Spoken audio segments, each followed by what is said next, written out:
14th and ask for a roll call. Jacobson. Fanouken. Here. Markort. Here. Snow. Here. Noriko. Here. Baker. Here. Ray. Here? 6 present.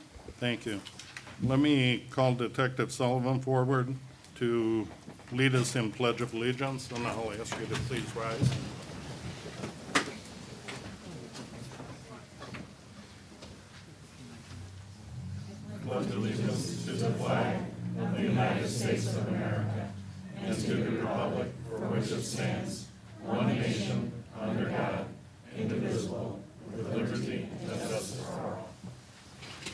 Thank you.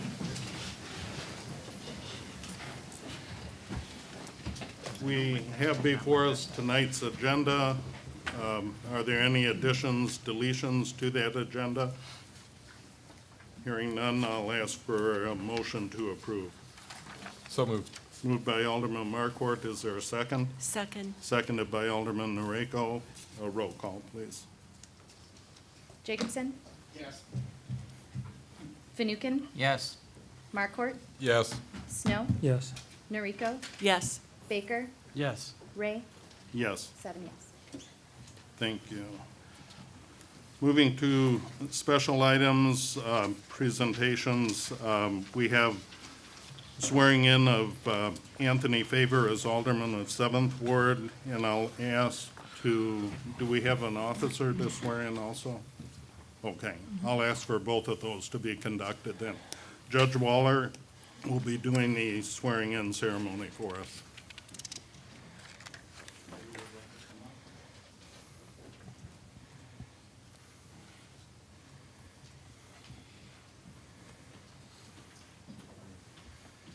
Raise your right hand, please. I, Anthony Favor. Do solemnly swear. That I will support the Constitution of the United States. And the Constitution of the State of Illinois. And that I will faithfully discharge. The duties of the office. Of Alderman of Ward 7. In the city of DeKalb. To the best of my abilities. Congratulations.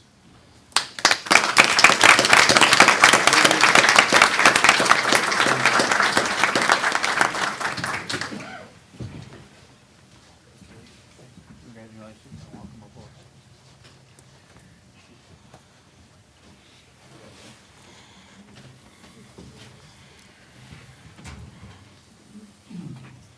Okay, and with that, who has the next swearing in? I believe Chief? Police Chief.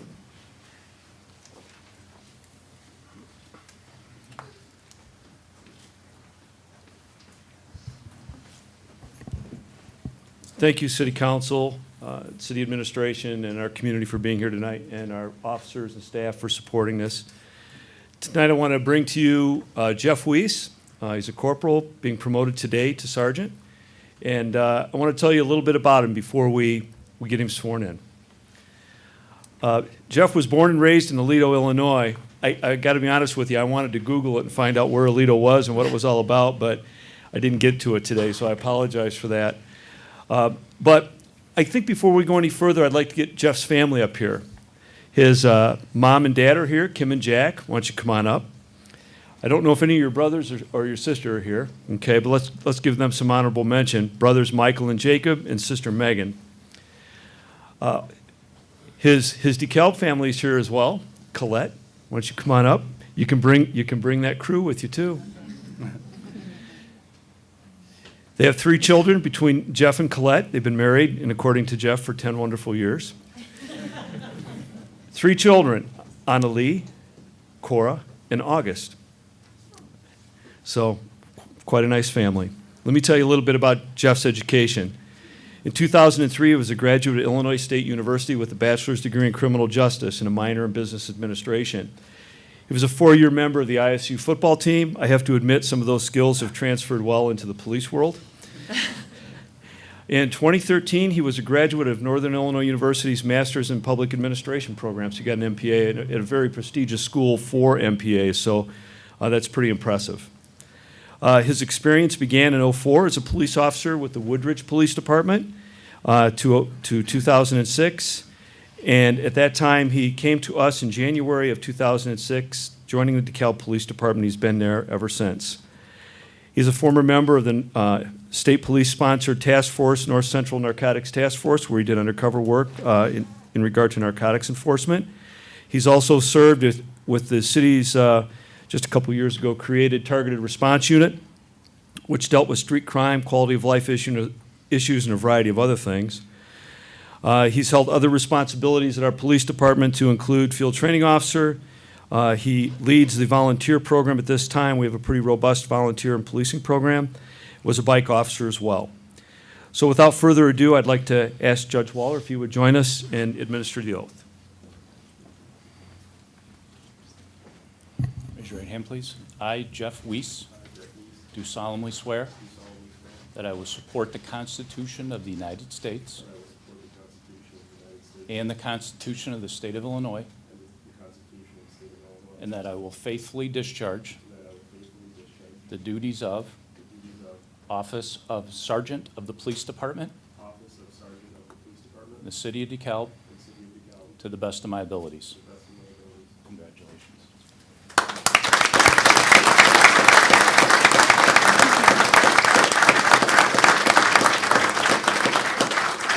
I have to say the promotion's well-deserved. He leads by example. He does the right thing on the street. I think it's without question his peer group looks up to him and will look up to him for a number of years. I believe he's a key part of our future. So here's the fun part, especially for the kids. Mom's got a badge, so you guys get to put that badge on Dad. Mom can do it with your supervision or however you guys want to do it. That's okay.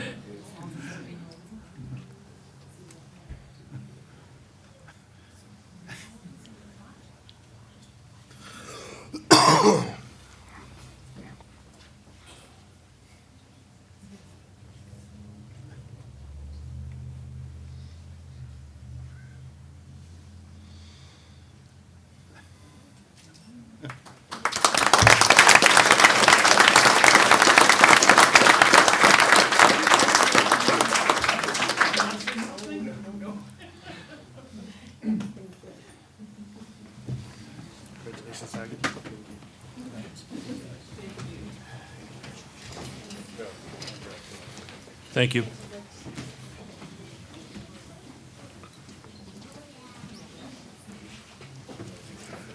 Congratulations, Jeff.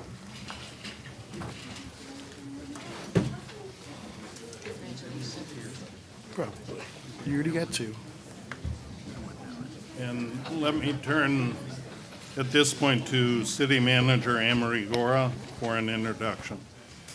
I'll just wait a minute for some of the family to leave. Thank you.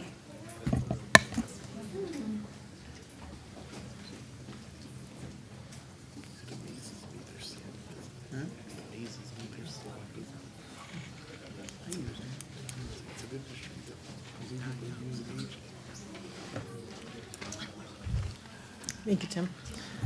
All right, thank you, Mayor. It's my pleasure to introduce to the council, to the mayor, and the community our next Public Works Director, Tim Holdeman, who's standing to my left.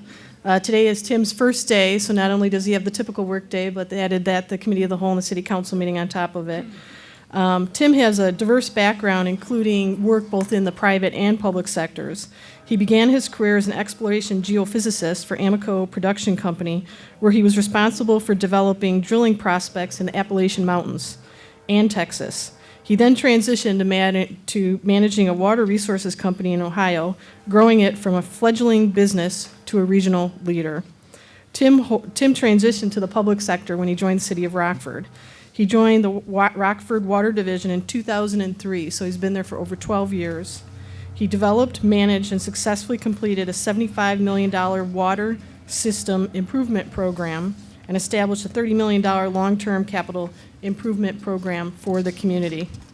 During Tim's time in Rockford, water quality complaints decreased by 95% as a result of the infrastructure improvements. He also helped the Rockford Public Works Department develop the RockStat performance-based executive reporting system used throughout the city of Rockford. Tim holds or earned a master's degree of geological sciences from Wright State University in Dayton, Ohio, and a bachelor's of science degree in geology from Indiana University in Bloomington, Indiana. He's also earned several awards and certifications over the course of his career, including the Meritorious Service Award from the Illinois section of the America Water Works Association in 2011. And I'm very excited. I have to tell you, through the search process, I think we had over 40 applicants had applied. Tim, by far, was the most talented with his diverse background of what he brings from the private sector, what he brings from the public sector, his commitment to mentoring staff, his commitment to community. So please help me welcome Tim to the city of DeKalb.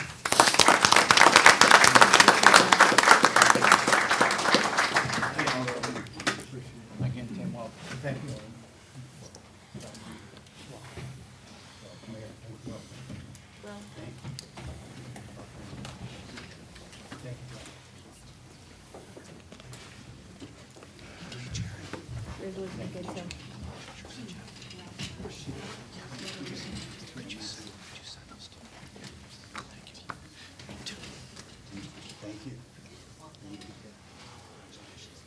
Next, I wish to turn to the Proudly DeKalb feature this evening, which will cover the Pride Awards. This year marks the 23rd anniversary of the Pride Awards. These awards are sponsored by the Citizen Environmental Commission, a diverse group of community volunteers appointed by the mayor with the advice and consent of the city council. Its main goal is to promote an increased awareness and understanding of environmental issues in DeKalb and to recommend practical means for improving the city's environment.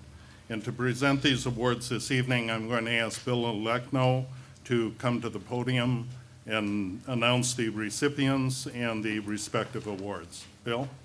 Thank you, Mayor. I think you kind of stole my speech tonight. I'm sorry. But I will say you're a very impressive-looking group tonight. So that photo op there was I've quite got to say appropriate. this morning, Bill, my son asked if there was a dress code for city council. I was in a tee and jeans, so thank you. Well, my name, as Mayor indicated, is Bill Olekno, and I'm Chair of the Citizen Environmental Commission. And I'm here tonight to present some awards. I want to just reiterate a couple of things that the mayor said. First of all, that the commission's primary mission is to improve the quality of the environment in DeKalb by promoting resource conservation, environmental sustainability, energy efficiency, waste reduction, and increased environmental awareness. Now, each year, the commission solicits nominations from the community for Pride Awards. These awards seek to recognize organizations, businesses, and individuals that have made a significant commitment to environmental improvement in DeKalb. The acronym PRIDE stands for People Responsible for Improving DeKalb's Environment. Organizations and businesses receive a Pride Award, while individuals receive a special type of Pride Award known as the Jim Grossklogs Award in honor of James H. Grossklogs, a former NIU biology professor and pioneering advocate for environmental quality in DeKalb. Tonight, I'm pleased to present 4 2015 Pride Awards on behalf of the Citizen Environmental Commission. 3 of these will go to organizations and 1 to an individual. Now, briefly for the protocol, I'm going to, first of all, give a little introduction to the particular awardee, and then I'm going to ask the appropriate person to come forward and receive the award. The first Pride Award goes to the DeKalb Sanitary District. The Sanitary District, which handles DeKalb's wastewater, has made efforts to conserve energy in its operations and protect the local environment. In particular, it has partnered with NIU and local restaurants to channel substantial amounts of food waste to its biological digester units, resulting in significant reductions in the volume of waste entering our sanitary landfill. Ever environmentally conscious, the DeKalb Sanitary District seeks not only to meet state and federal standards, but to go beyond these standards by providing a wastewater treatment facility that is highly energy efficient with minimal impacts on the surrounding environment. Accepting the award for the DeKalb Sanitary District is Mike Holland, Assistant Manager for Engineering at the district. Mike, please come forward.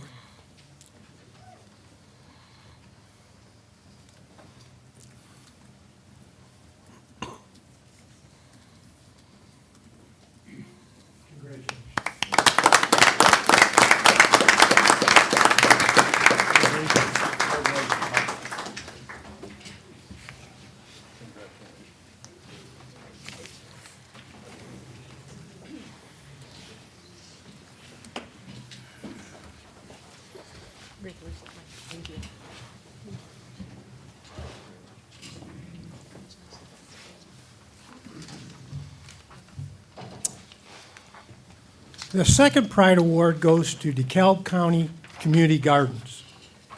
Beginning with a single garden in 2006, community gardens now boast over 40 sites with as many as 50 gardens at a site. These gardens have produced numerous benefits to DeKalb in addition to providing locally grown produce to its residents. The gardens foster sustainable farming practices, provide opportunities for collaboration with other community organizations, and encourage environmental awareness and ecologically minded lifestyles.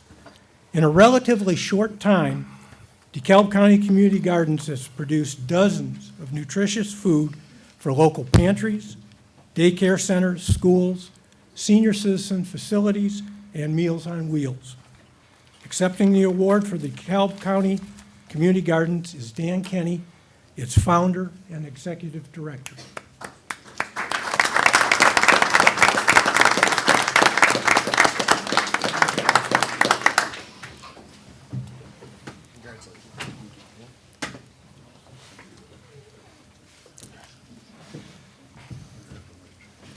We have to pause so all the hands get shaken, you know. So.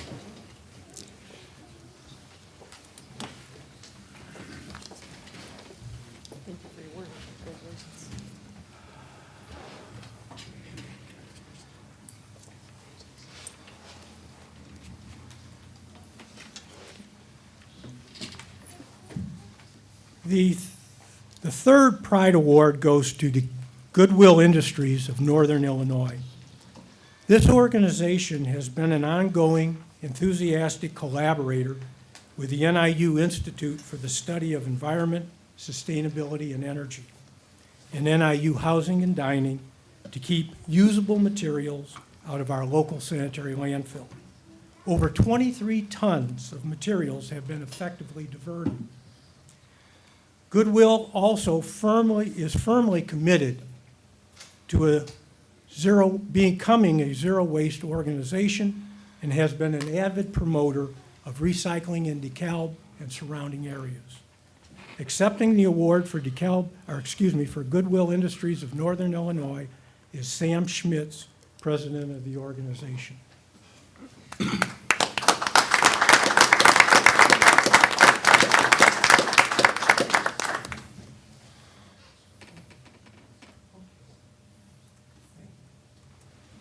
Sam D'Angelo is also accepting the award. She's the Congratulations. local store manager here in DeKalb. Congratulations. Congratulations.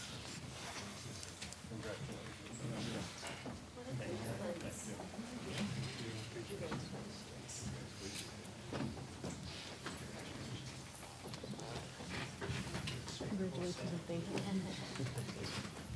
Thank you very much. Congratulations.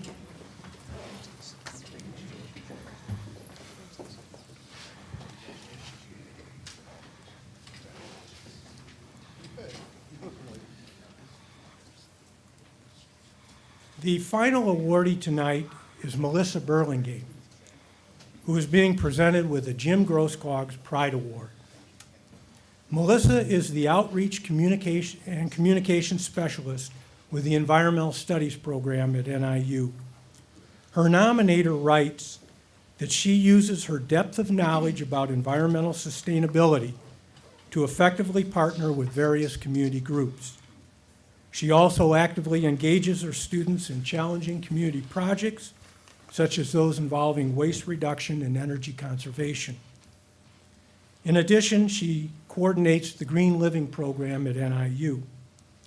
Melissa is a successful mentor and model environmentalist who shares her enthusiasm for environmental improvement with several community groups in DeKalb. Melissa, please come forward and receive your award.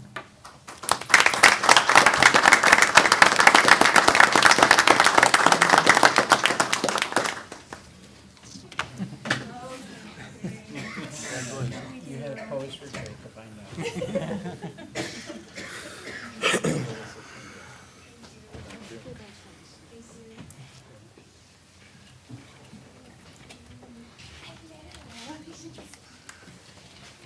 Congratulations and thank you very much.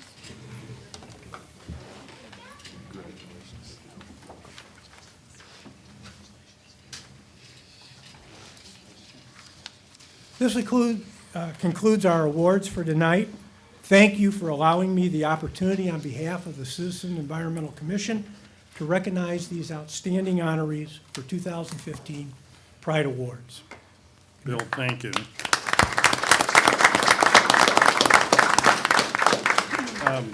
I'd like to recognize Mark Charbat, who wanted to speak to item E1.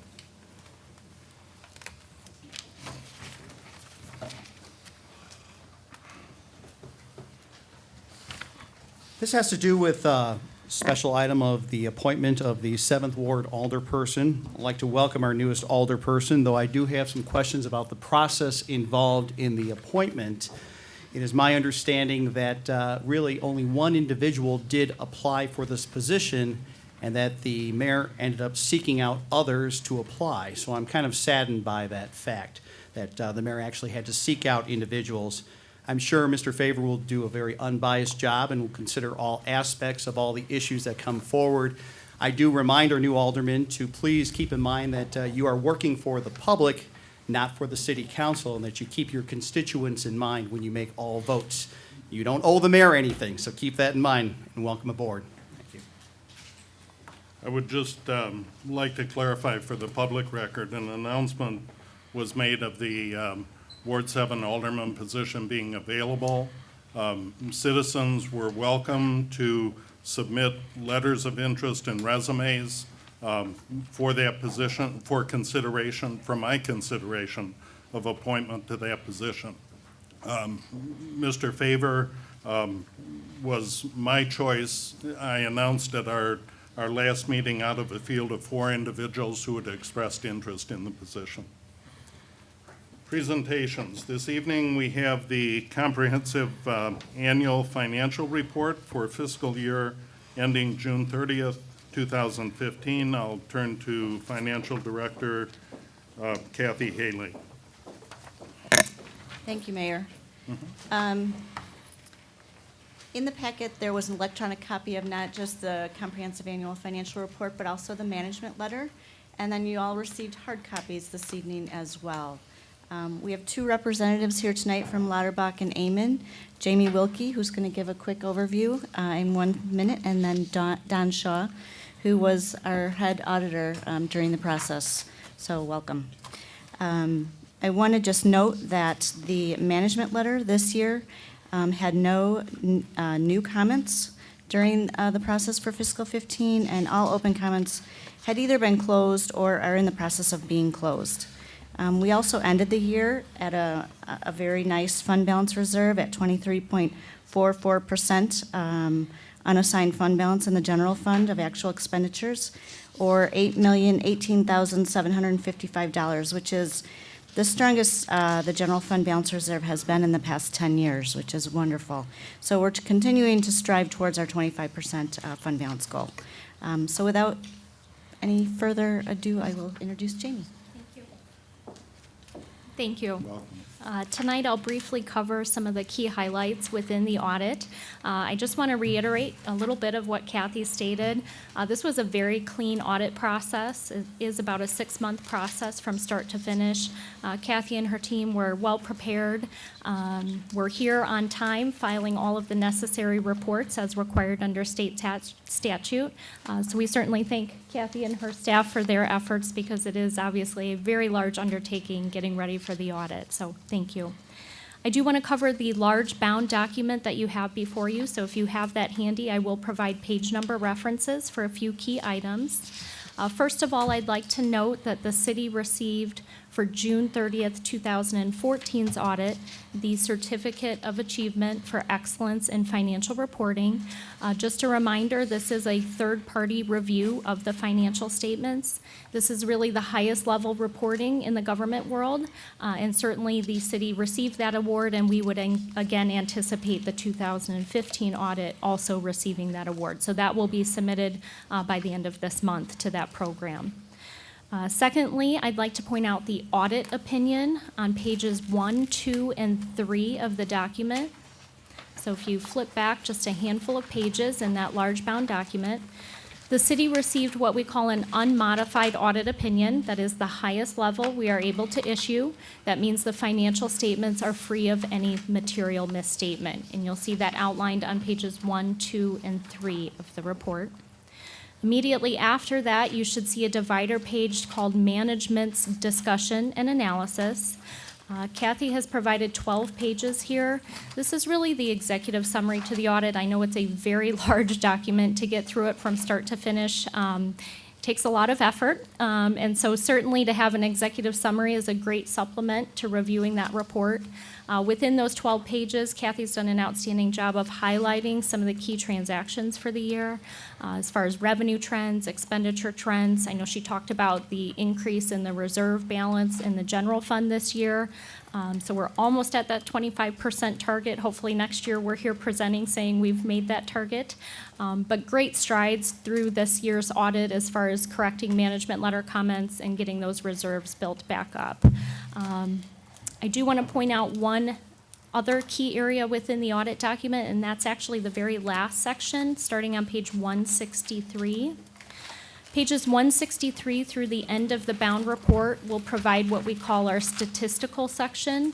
This is where you'll find all kinds of 10-year trend information. So if you're curious, as Kathy mentioned, for example, the general fund and how that looked 10 years ago, this is where you would be able to find that information, both financial data as well as non-financial data, information regarding property taxes, operating indicators, those types of things. So really a wealth of information at the back of the report there, starting on page 163. I would be happy to answer any specific questions. I wasn't going to go into too much number detail tonight, but certainly if there are questions by council, we can certainly address those. Questions at this point from council? Seeing none, I'll encourage folks to certainly pose those questions with Kathy Haley, and they can be fielded Absolutely. appropriately. Yes, With the auditors. absolutely. But thank you for the service, and we appreciate receiving the report this evening. Thank you. Further discussion? Okay, do we need to receive the CAFR? We will list that on a future agenda for Okay. final approval. Thank you. So at this point, any comment should be directed to Kathy Haley, and then we'll deal with it at a future meeting. Thank you.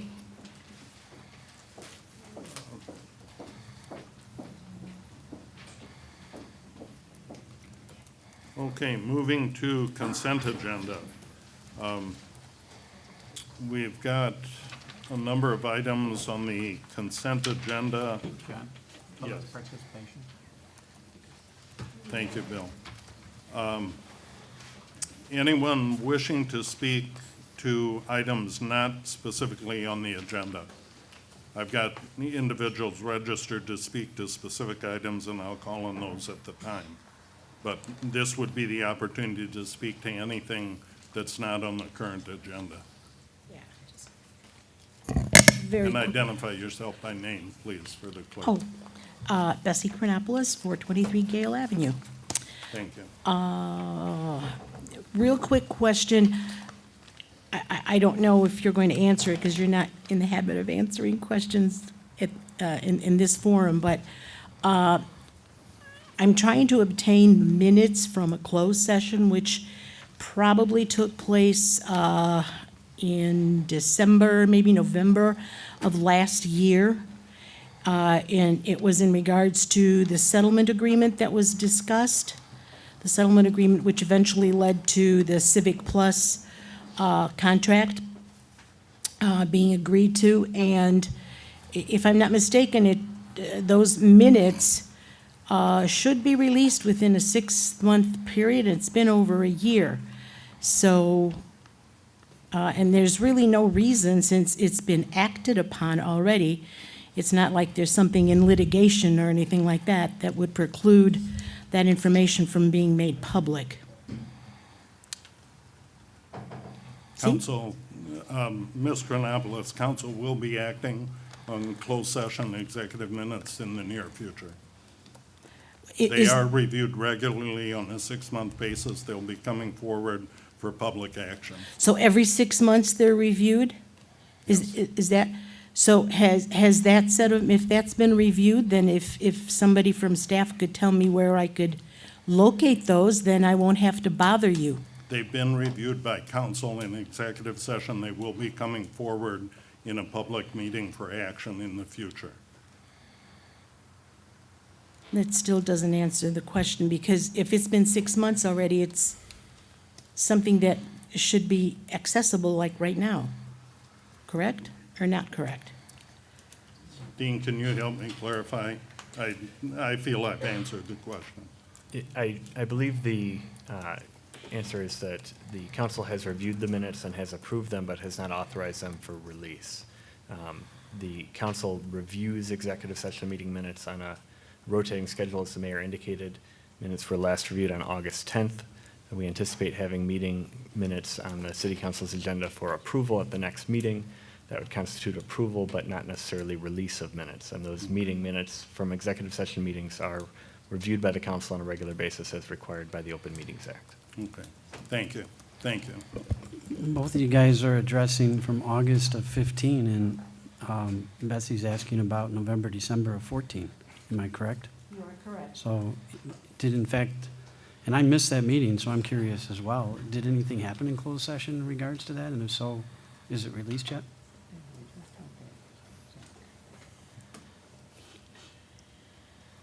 I'm not in a position to discuss what happens in closed session unless the city council directs me to. So Well- I'm happy to have that discussion with you, Alderman Baker, but that's at the council's preference, not at mine. So my guess is that there must be something about it that can't be released. I don't Thank know, you. Betsy. Moving to consent agenda, we have before us the consent agenda. Are there any items to be removed from consent agenda? Seeing none, I'll entertain a motion to approve the consent agenda. Is there a motion? So moved. Moved by Alderman Noriko. Is there a second? Second. Seconded by Alderman Fanouken. Roll call, please. Fanouken? Yes. Markort? Yes. Snow? Yes. Noriko? Yes. Baker? Yes. Favor? Yes. Jacobson? Yes. Ray? Yes. 8 yes. And then I would entertain a motion to approve by omnibus vote the items presented on consent agenda. Moved by Alderman Fanouken. Is there a second? Second. Seconded by Alderman Markwart. Roll call. Markort? Yes. Snow? Yes. Noriko? Yes. Baker? Yes. Favor? Yes. Jacobson? Yes. Fanouken? Fanouken? Yes. Ray? Yes. 8 yes.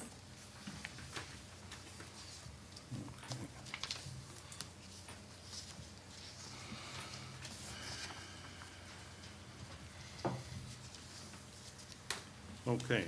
Moving to items for separate action, and Resolution 2015-131, authorizing a restaurant full liquor license for Chipotle Mexican Grill located at 2383 Sycamore Road. Is there a motion? So moved. Moved by Alderman Snow. Is there a second? Second. Seconded by Alderman Noriko. Discussion. This would be Chipotle's second retail location in the city of DeKalb. This is a site that may be known by some of you as who is also formerly a different Mexican fast food establishment. The license has gone through full review and is recommended for approval. I believe the establishment has commenced operations, although they haven't started liquor sales yet. Of note, this facility would not have, they have an outdoor seating area, but the outdoor seating area is not fenced, and they thus would not have alcoholic beverages outside the restaurant. As a component of approval of the background resolution on this, they are required to have signs posted at the doors as you would exit, indicating that alcoholic beverages are required to be maintained inside. That is something that Chipotle has complied with in other jurisdictions without any issue.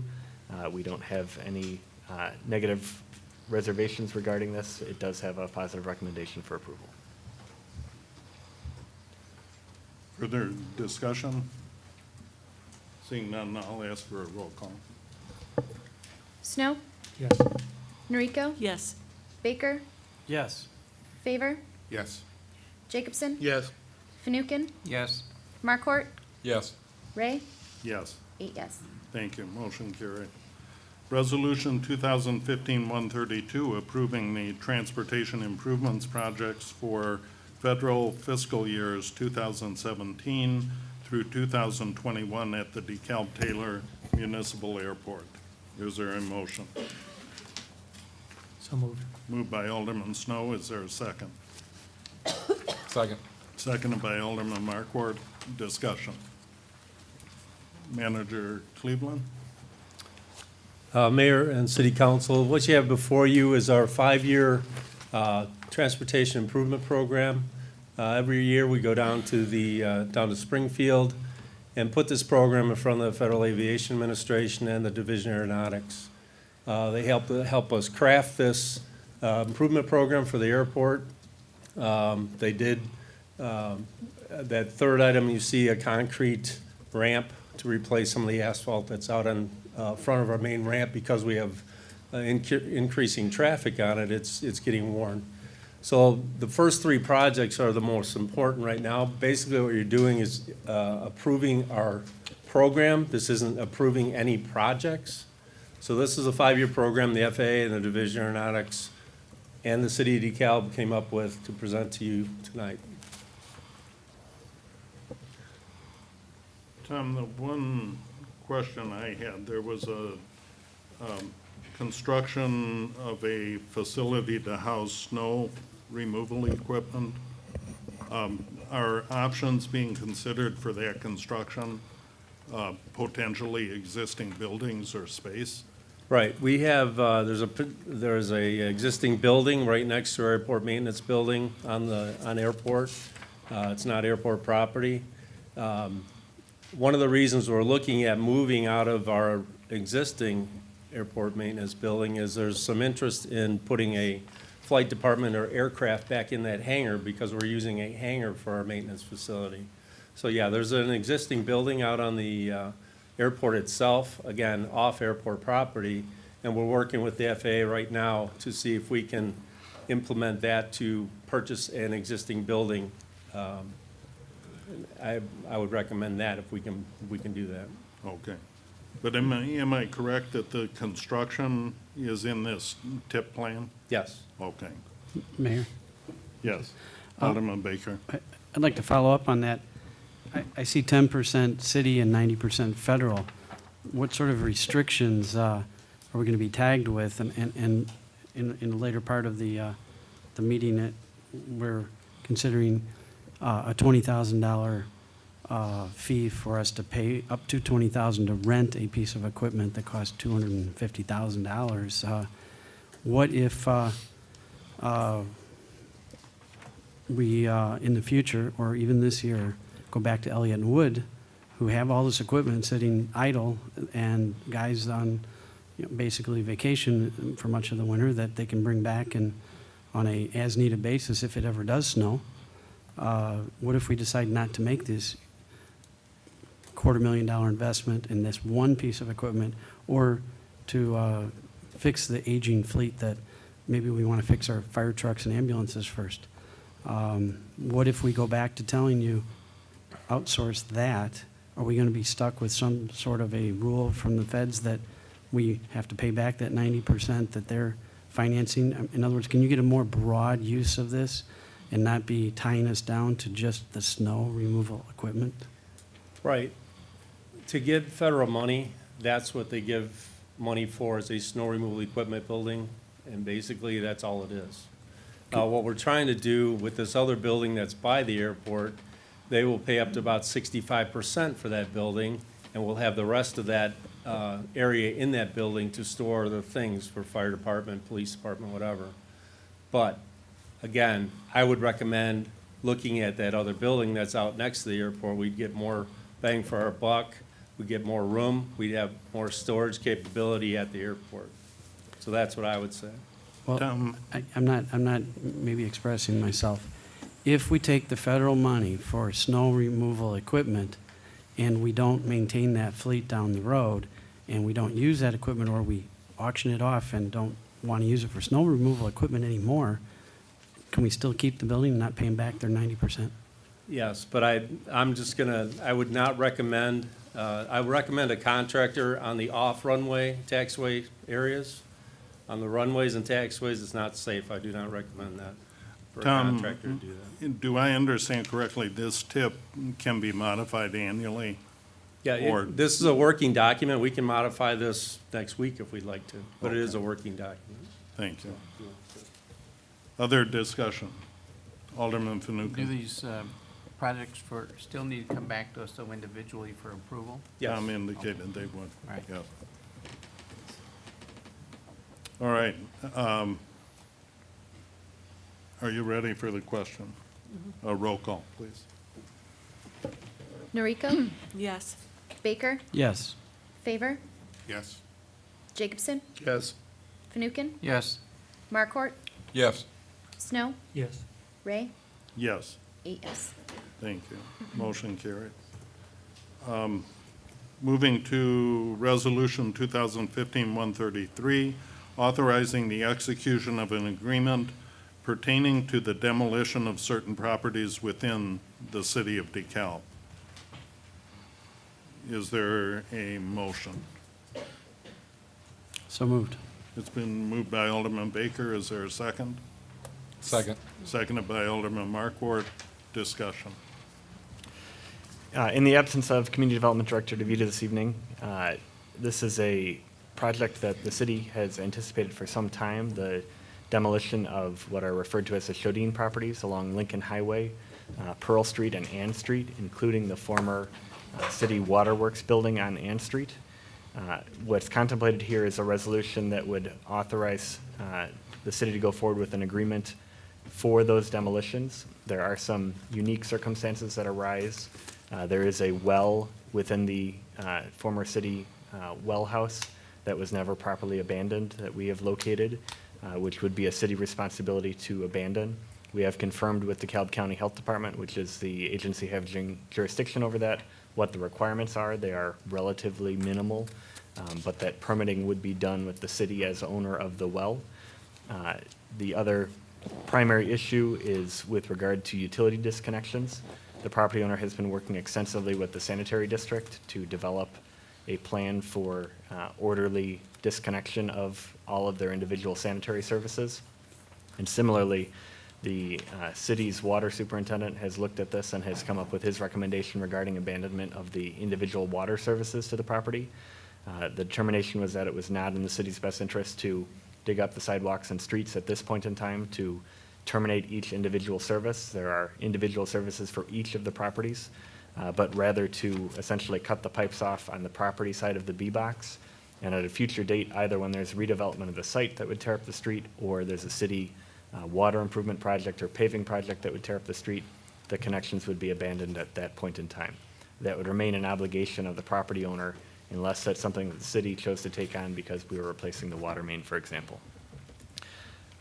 We have put together the proposed agreement contemplating the demolition that is included in the agenda packet. The developer is proposing to proceed forward with the demolition as soon as, starting a week from today. So that would commence in 2015. Other than what this agreement contemplates, there are no, this is not requested to be a TIF-eligible expense. There's not a request that the city participate in funding the demolition. There's not a request that the city contemplate approving a TIF eligibility resolution for the property in any form. And the developer has submitted some conceptual plans that will go forward to the Planning and Zoning Commission regarding their proposals for future development, but there are currently no zoning entitlements for the property beyond the existing zoning that it sits with and the many lots that the property is splintered into. So really, any meaningful future development of the property would require it to come to public hearings before the Planning and Zoning Commission and ultimately come to the City Council for approval, likely of a rezoning. This does not involve any rezoning or any aspect of development or zoning or plan approval.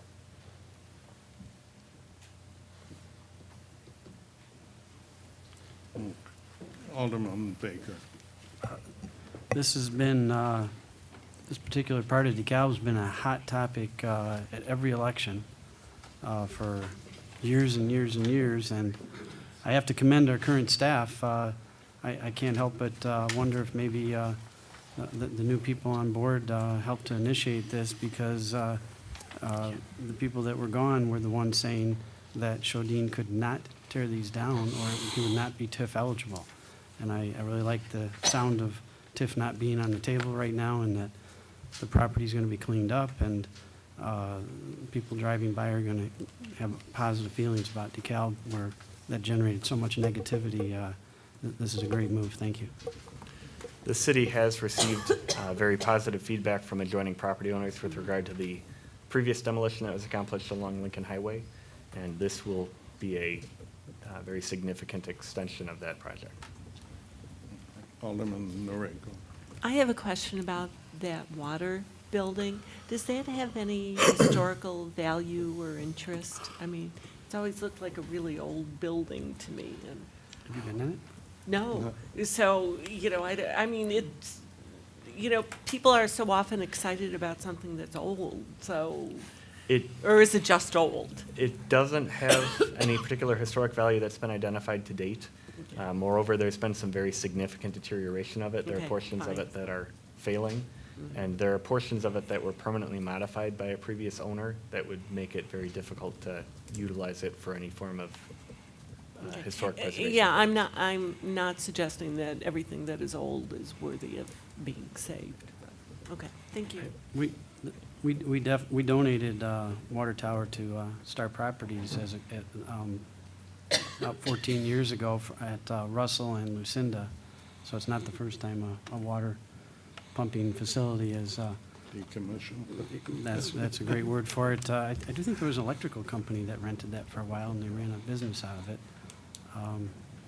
I remember walking through there. It was pretty cool, but I don't think it's something like a museum to save. Clerk, do I have a motion on the floor? You do. Thank you.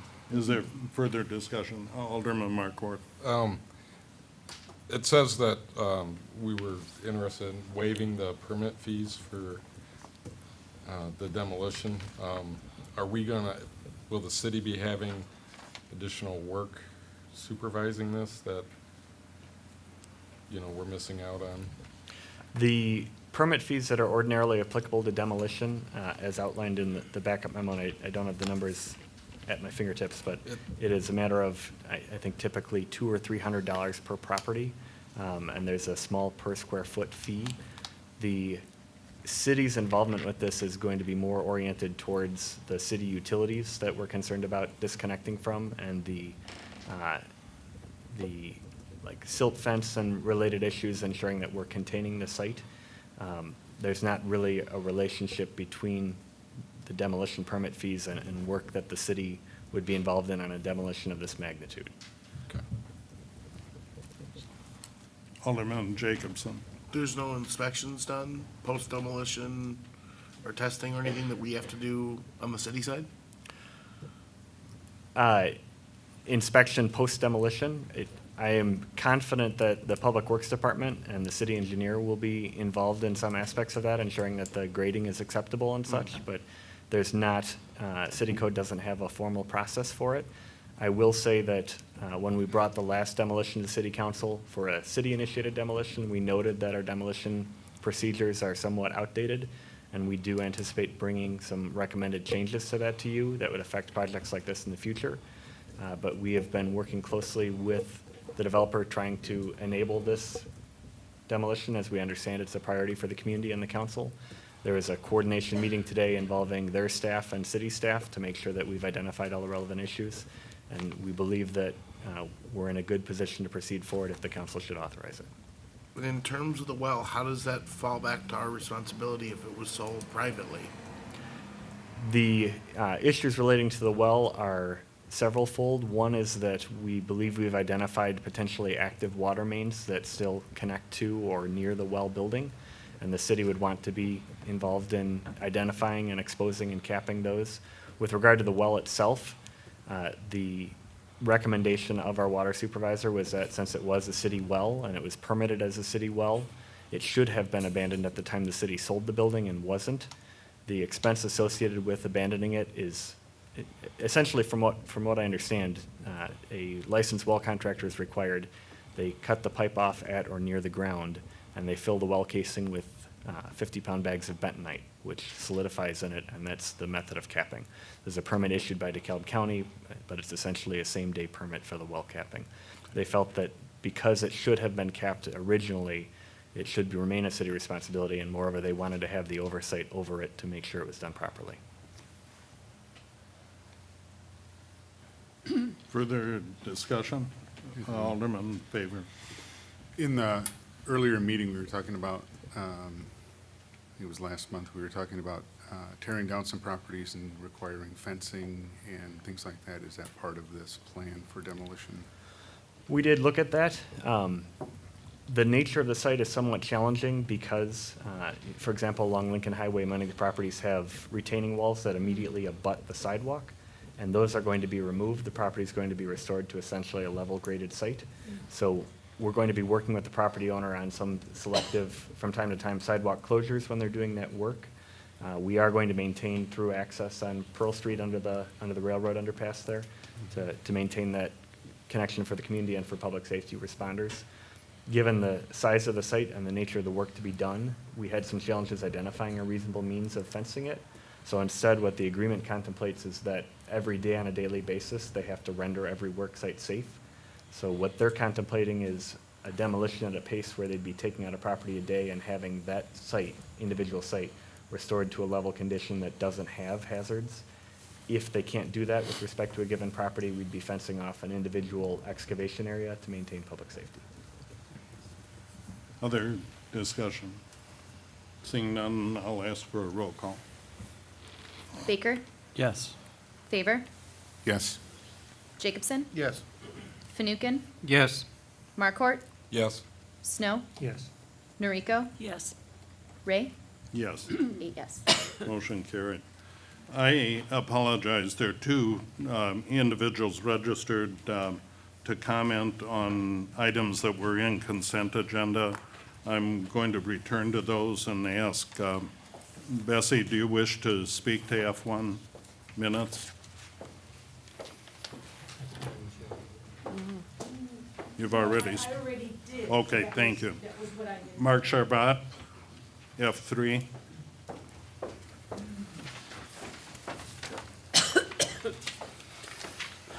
This has to do with the meeting schedule for 2016 that was part of the consent agenda. As I recall, earlier this year, this council did discuss the fact that there would be additional meetings, workshop meetings, that were proposed by Alderman, the First Ward Alderman over here. I didn't see those on the schedule, so is there any reason why those are absent from the schedule that you approved? I have heard nothing about those meetings since that was approved here at the City Council, those workshop meetings. Mark, there will be special meetings that could be added throughout the year.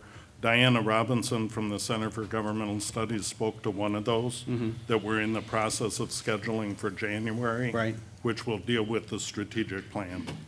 Now, And wasn't that it supposed to was- be on an interval schedule? I believe Alderman Jacobson proposed I that. believe the code revision we did indicated that there would be periodic strategic planning discussions. Okay. Just want to make sure that was noted because I did not see that on Thank the you. schedule. Thank you.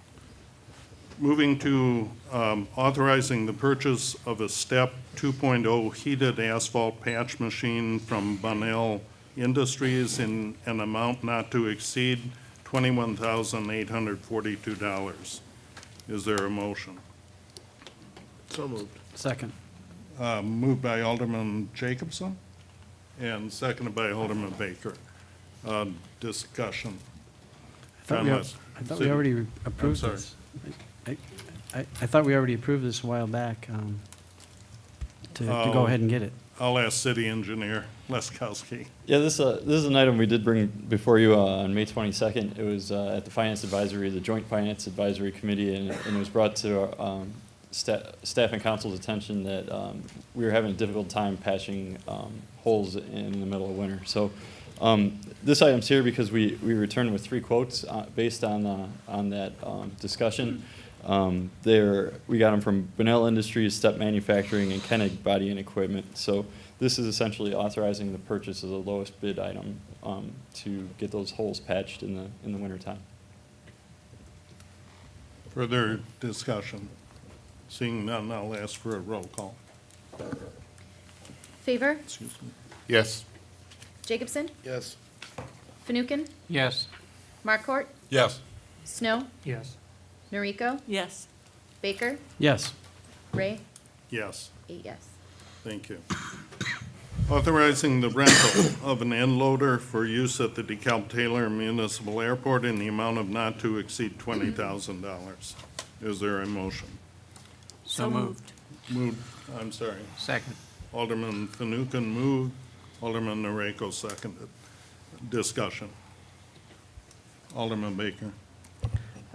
I guess this is what I was opening up the door on. Why don't you contract this out while you try to figure out if it's worth $250,000 to buy another machine? I think that's going to be an option that we explore right now. The motion or the item before us is just it's more of a we want to bring this issue to the table because of what you had mentioned earlier in the discussion about the aging fleet, and really this piece of equipment highlights the problems that we are having with our aging fleet right now, and so I think. To give you a little background, I guess, just on why I'm coming forward with the end loader is because it broke down in October, and at this point, we really didn't have a way of clearing the runways at the airport. So we would have had to either close the airport or rent a piece of equipment. And to your point of potentially hiring a contractor to do the work, that will be an option that we explore when we come back with the item for a long-term solution. What we're looking at in this one is just getting us the ability to rent a machine in the short term so we can maintain the airport operations, and when flights are coming in for the NIU basketball team and making sure that people are taking off and landing safely, that we can get them on the ground and off the ground safely.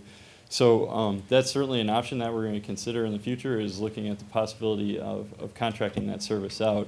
From what I understand from my conversations with the airport manager, is there is a lot of specialized training or abilities that are needed to keep those the runways safe. So you have to have the right equipment, you have to be trained around aircraft and other areas.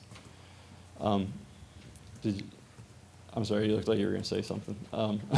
Well, I guess the more I know, the more I can feel good about which way you decide to go. Sure. And I see at least 3 choices here, but what I'm not seeing in the backup is how many hours it takes for that machine to run on a typical, say, 2 to 3 inch snow, and what it costs to contract out. If it costs $400 an hour to contract it out, it only takes 50 hours, and all of a sudden you're maybe okay on the equipment part, but then who do we put on it as far as internal employees? What is their cost? Do we have the people to do it? I don't. When this got taken away from Elliott Wood, there was not an extensive discussion at the council. In fact, it was a year and a half later when I was on the, I think it was a year and a half later, somewhere about the time I was on the Airport Advisory Board, that I found out that Billetwood wasn't doing it anymore. So, I mean, now that this equipment that you've got is aging, which apparently we bought equipment not realizing we were putting the contractor out that had been doing it, I think this is a perfectly logical time to go into a long look at just where our people internally should be spending their time, whether it be just there or maybe throughout the rest of the community. I don't know the answers because it hasn't been looked at, I don't believe, in probably over 10 years, maybe. This is, now that it's being brought forward, I think, especially if we have a new public works director, I'm not trying to say it's time to, you know, look at this stuff, but we've got what I feel to be a full staff, and hopefully it's something that can be carefully considered before we just start piecemeal throwing $250,000 here, $250,000 there, $500,000 when we don't have a long-term plan. I think staff agrees with your suggestion of looking at fleet comprehensively and taking a look at it. And our intention is to do that as part of the budget discussions and look at the aging fleet in all the departments. So Public Works Department, Police Department, Fire Department, and see the needs of the city, and then look at the various options there are for either purchasing, leasing, renting, outsourcing the services that we need. So essentially what this item is it's opening the door to that discussion. And basically what we're asking for at this time is just the ability to rent a machine in the short term to get us through the winter and be able to maintain the airport in a functional way. And then as we approach the budget discussions, we'll be able to include this as well as other equipment and fleet in the discussion. Well, I asked the tough questions, and I'm very happy with your answer, and you have my support. Thank you. Other discussion? Seeing none, I'll ask for a roll call. Jacobson? Yes. Fanouken? Yes. Markort? Yes. Snow? Yes. Noriko? Yes. Baker? Yes. Favor? Yes. Ray? Yes. 8 yes. Thank you. Motion carried. Ordinance 2015-59, approving a special use permit for co-locating a cellular communications antenna by Verizon Wireless and Insight RE Incorporated, located at 155 North 3rd Street. Is there a motion? So moved. A motion, Alderman Noriko, is there a second? Second. Seconded by Alderman Snow. Derek. Highland. Thank you, Mayor. Mayor, Council, before you this evening is, of course, the special use permit that you identified. On October 28th, the Planning and Zoning Commission considered this co-location at 155 North 3rd Street. This is the 5-story bank building that's on the corner of 3rd and Locust. Insight Real Estate, Inc. approached the city and said, this is another area of DeKalb that we are seeking to improve communication, cellular communication, and signal coverage. So at the October 28th meeting, the Planning and Zoning Commission considered this approval and talked about the antennas on the rooftop. In response to the concerns raised, the applicant has agreed to the criteria included in here, but I guess the highlights from that meeting, they're proposing a stealth shelter, so it would look like a penthouse on the rooftop. I believe in the backup materials you see a picture of said stealthing wall. This wall is made of a material that still allows for the cellular equipment to receive and send signals, but it will mimic the color and materials of the actual structure itself. And given its location in the downtown and its proximity to the historic theaters and the other buildings down there, this was something that was quite important for the Planning and Zoning Commission. That being said, the only other thing that was left open after that meeting that has since been resolved is the discussion of a backup generator. And you'll note in the plans and in the staff report that Verizon will bring a temporary generator on site should this cellular tower go offline for any period of time. So based upon the Plan Commission's recommendation to you all, staff concurs with their recommendation with approval with conditions outlined in the attached ordinance. Discussion? Questions of Derek? Alderman Is this Snow. something they intend to put up this as soon as possible? I believe so. Other discussion? Seeing none, I'll ask for a roll call. One more question, John. Alderman Jacobs. I know I was trying to pull up the page number. I know on the first page in the backup, it mentioned it was a 7th Street address. I'm trying to pull that up in the actual reading of the ordinance. See if I can get it here.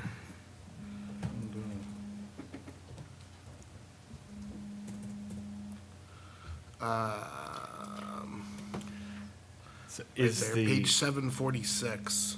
There was a previous request by another company on 7th Street. I'm wondering if something got mixed up on a, Again, it's the 155. I think it was just a typo there, and I wanted to make sure in the actual ordinance itself, the writing of the ordinance, it's listed as 7th Street, and it is a 3rd Street address. Oh, right there. Oh, No, it's in I the see that. second Second paragraph whereas. of the ordinance, Derek, I see that. or Dean. The second full paragraph, so Not that should read intentional. North Third. Yeah, at the council's preference, you can either amend the ordinance, or we will amend that as a Scrivener's error. The title of the ordinance and the ordinance component, the Is correct. council's ordination is correct. Okay. So we have before us a motion to receive and file. Mayor, could Alderman Faber. so they're not going to install a generator at the location any longer. They're going to use a mobile generator. That's right. There was a noise requirements if they had installed a generator. Are there also similar requirements that the generator that's temporary is below, I think it was 45 decibels at the property line?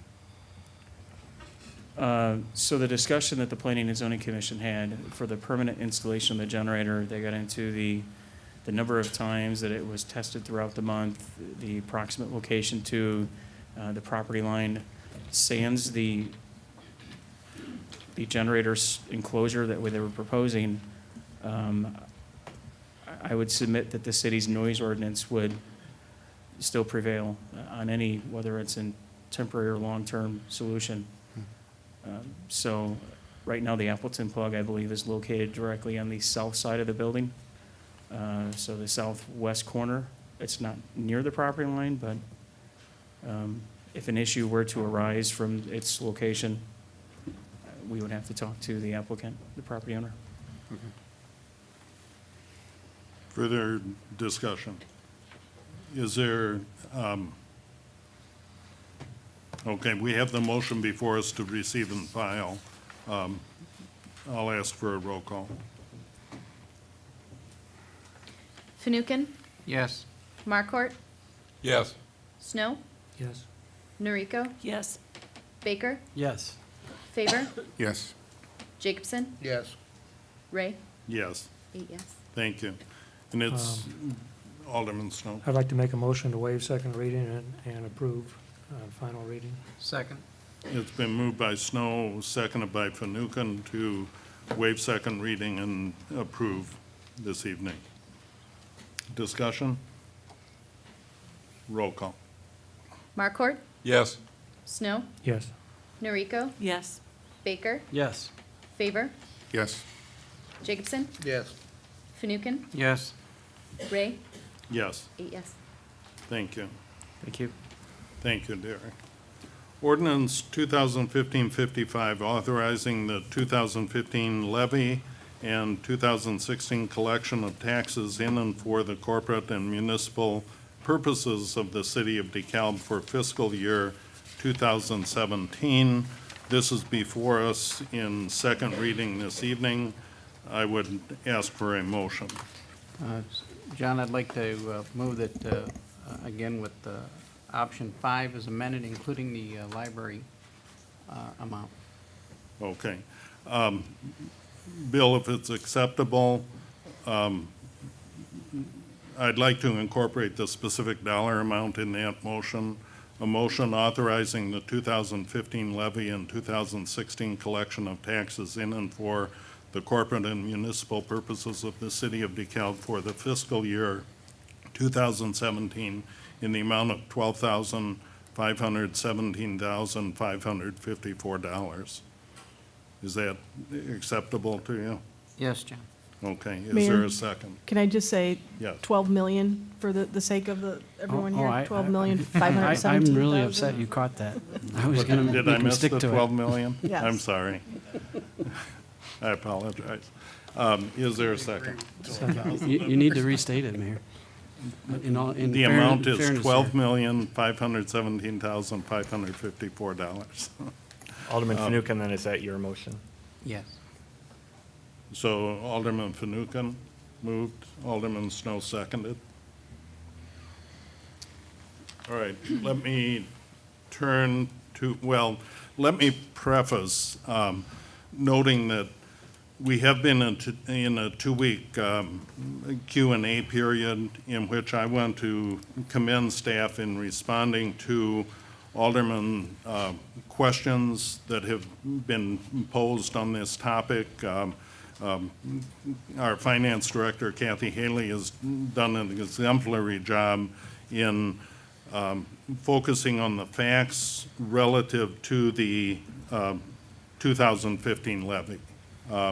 We have that before us this evening in second reading. I'll turn to Director Haley at this point. Thank you, Mayor. I will give a brief summary, and then we do have Virginia Cassidy here from the library who will talk about the library portion of this levy after my presentation. So this is the second reading of the 2015 tax levy. The levy does need to be filed with the county by December 29th, last Tuesday of the month. I just wanted to kind of bullet point some of the unique factors that went into the final recommendation for this levy, and I know we've talked about these in great length, but Senate Bill 318 affected the aggregate portion of the city's levy. I would like to say we're not increasing our tax levy, the city's tax levy, because of Senate Bill 318. We're just reallocating the buckets, I call them. The Moody's rating that tagged the negative outlook, we are trying to show that we're, improving our revenue diversification, decreasing the net pension liability, which Moody's really has put a higher weight on this year, and continue to increase our reserves.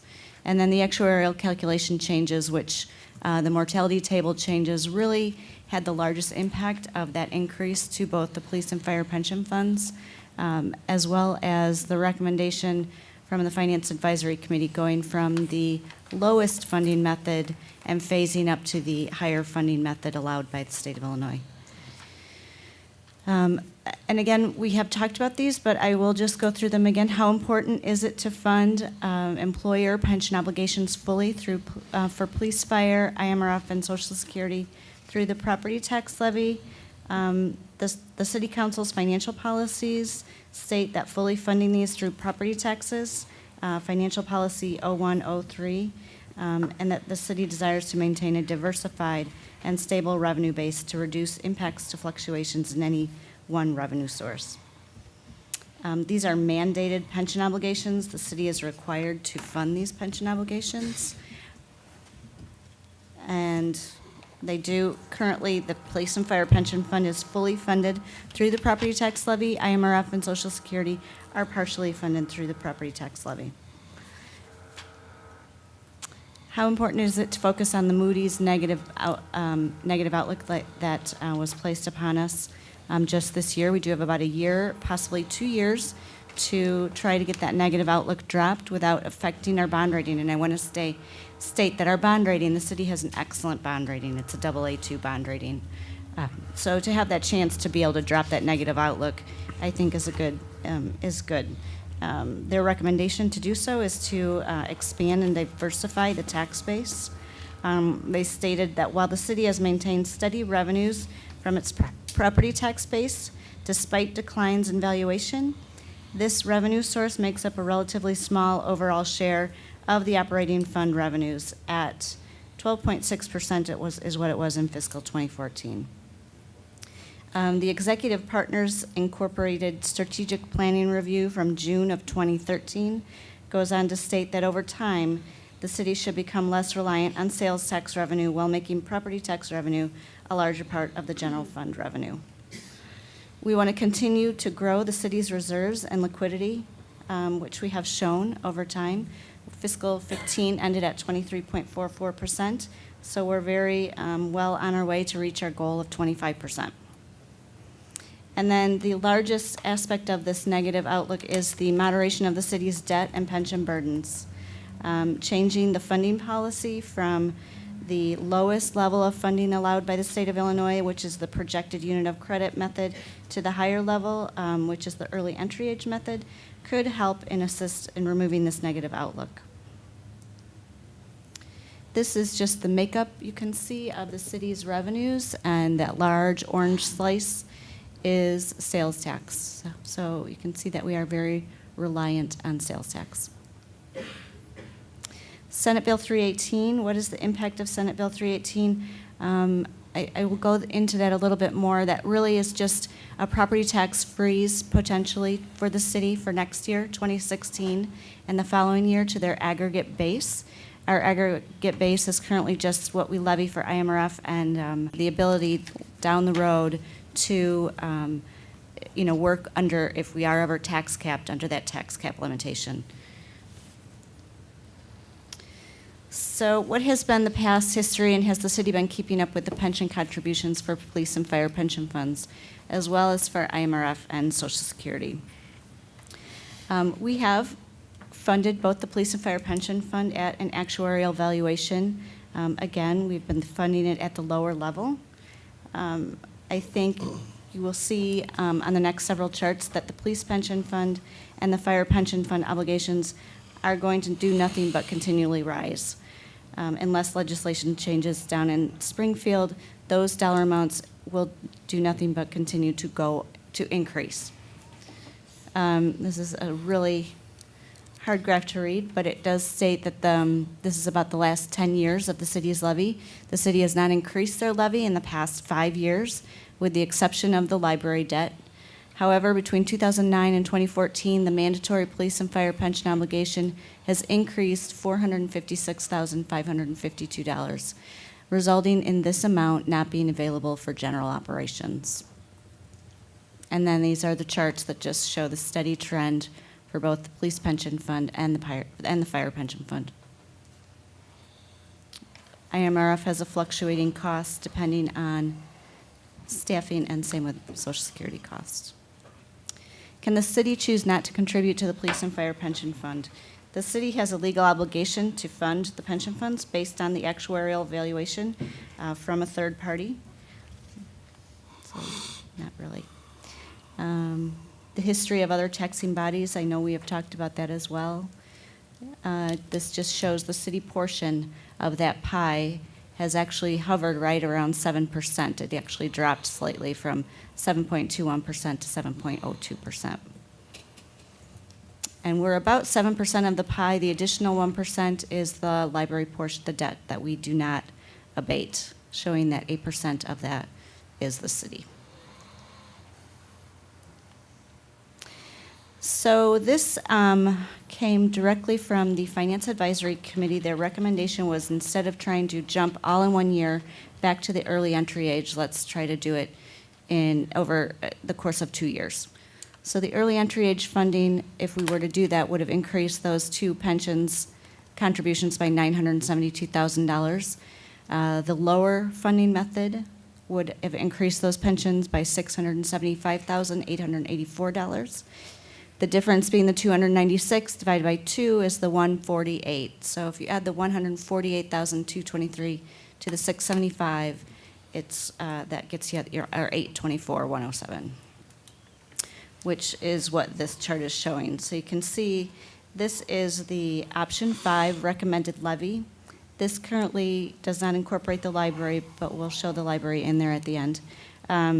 But you can see a direct $824,107 up in the corporate levy to increase that aggregate levy to address Senate Bill 318. That total $824,107 will be a true one-to-one expense in the fire department and the police department in their budgets.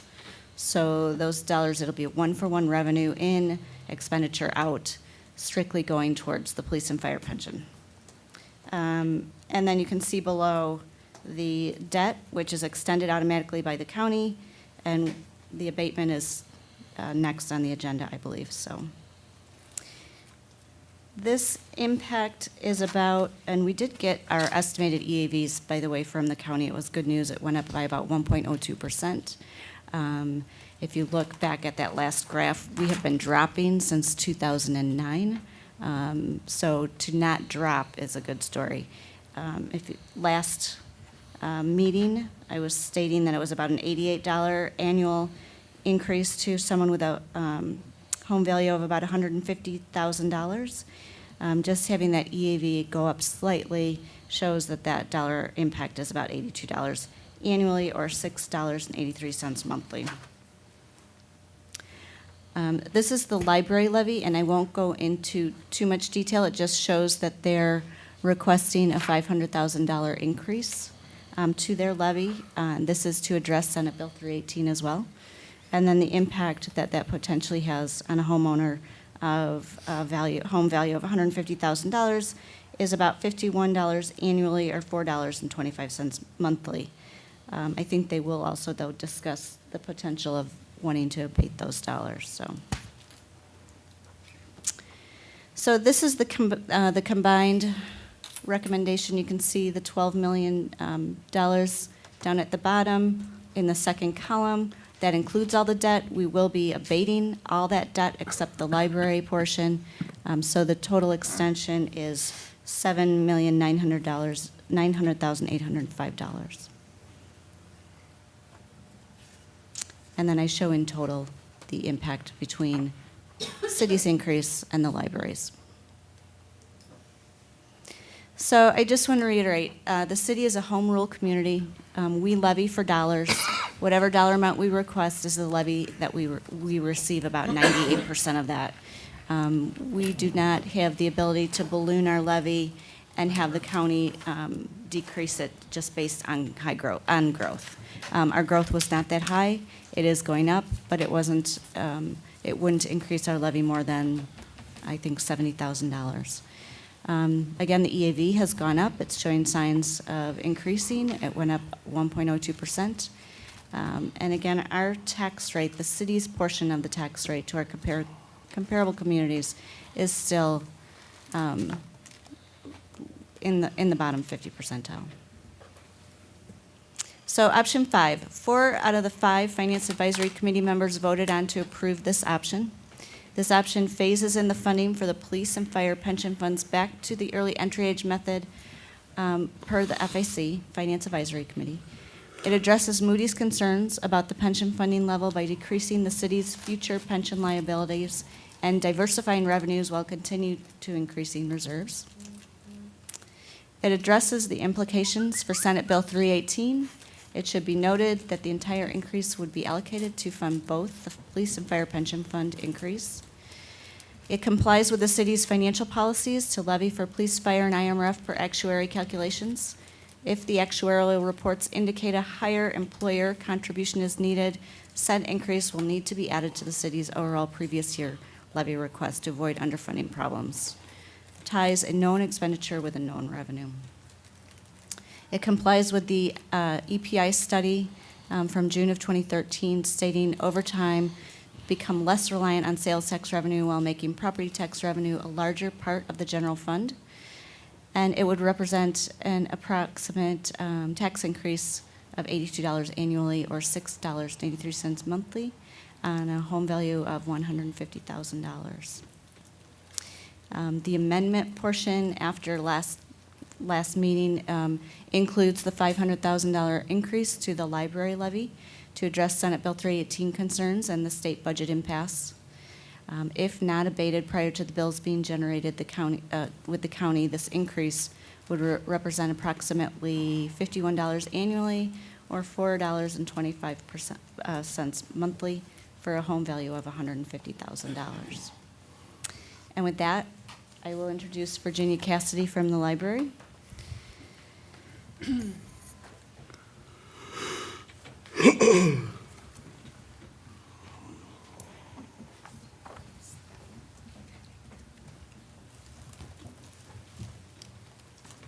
Thank you, Ms. Haley. Good evening, Mr. Mayor, members of the City Council, and other guests. My name is Virginia Cassidy, and I'm president of the DeKalb Public Library Board of Trustees. I appreciate the opportunity to have some of your time tonight to provide you with some information concerning the library expansion project and to clarify the board's resolution concerning how to approach the funding situation that has arisen due to lack of action on the part of the state.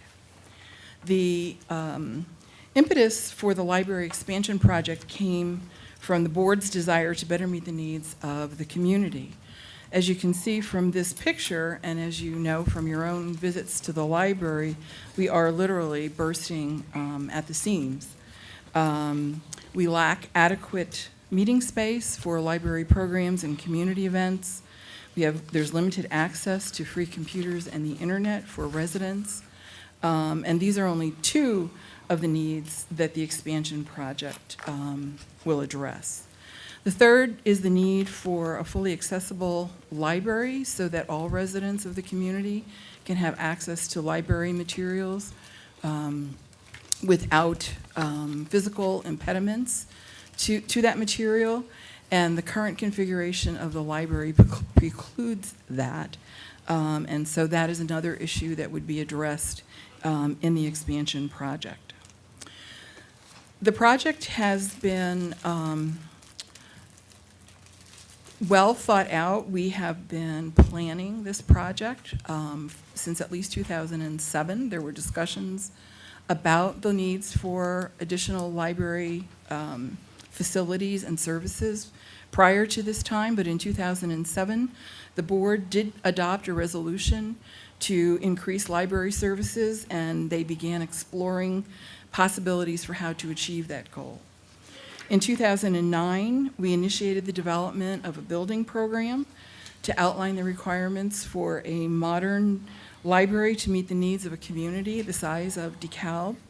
And also in 2009, as part of the building program process, we conducted a community-wide survey of both library users and non-users to gather input on the level of support for the proposed library expansion, which was very high, the level of support was very high, and to get information about desired services that the library could add to its repertoire. In addition, in 2012, we held 6 community input sessions to further guide our planning processes and our decision-making for the kinds of facilities and configuration and services that were desired by the community. The funding for this project, which is a $25.3 million project, is shown on this slide. There are 6 sources for the funding for the project. $11.6 million has come from the Illinois State Library Grant Fund, which was created through the issuance of state bonds. $6.5 million come from municipal bonds. $3 million come from private philanthropy. $2 million come from TIF funds. $1.4 million come from TIF surplus funds, and $0.8 million come from library reserves. The current situation has resulted from things that are going on or not going on at the state level. The failure to include the appropriation or the reappropriation of the bond funds in the portion of the budget that has already been passed have precluded the state library from being able to release those funds to us. And in addition, as Ms. Haley indicated, we are also facing the prospect of the passage of Senate Bill 318 or a similar legislation, which would then preclude us from accessing funds through a tax levy. So these two situations have created a cash flow problem for us, even as we are preparing our submission for our third installment of funding from the state library. And if the Senate bill is passed, then we would be precluded from seeking any funds for at least a 2-year period. The current situation that we're dealing with has not arisen from project overruns or project management issues. The expansion project is on time for completion in July of 2016 and is within the $25.3 million budget. In discussion of options for how to proceed, we have sought information and counsel from the staff of the Illinois State Library, our attorney, our bankers, our owner's rep, our contractor, members of the city staff, and representatives from the Illinois General Assembly. Further, the board believes that based on the information that it has received, we will get the $4.5 million of the bond funds from the Illinois State Library. What we don't know is when those funds would be available to us. So in considering our options and their consequences, the board, as requested in our discussions at the last city council meeting, has also considered the possibility that we would not receive those funds, and that entered into our deliberations as well. So what options and consequences were considered by the library board? We considered 5 options that include abandoning the project, mothballing or postponing the project, borrowing from TIF funds, value engineering, and assessing a closed-end line of credit with collateral provided by a temporary increase in the library tax levy. Abandoning the project and postponing the project are fraught with issues that will not serve the community well and essentially will produce no return on investment. If we abandon the project, we will have a facility with a partially functioning HVAC system that will result in the loss of usable library space for programming and collections, and can potentially create damage to the existing Heish building, which, as you know, is on the National Register of Historic Places. In addition, if the project is not completed as submitted to the Illinois State Library in our grant application, there is the potential that we would be required to return the $7 million in grant funds that we have already received. Further, there's the potential that individuals who donated in excess of $250,000 for reconstructed space in the existing building would expect that their donations be returned to them if those renovations were not completed as we proposed to them.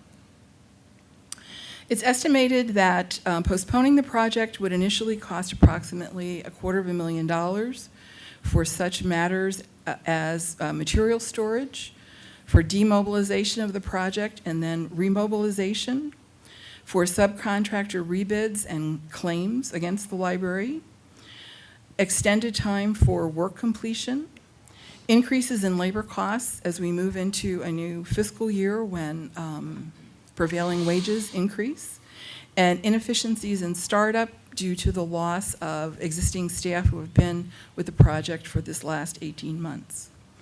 The addition of temporary construction items to ensure the safety of the unfinished site and temporary heating for the existing building would further contribute to those costs.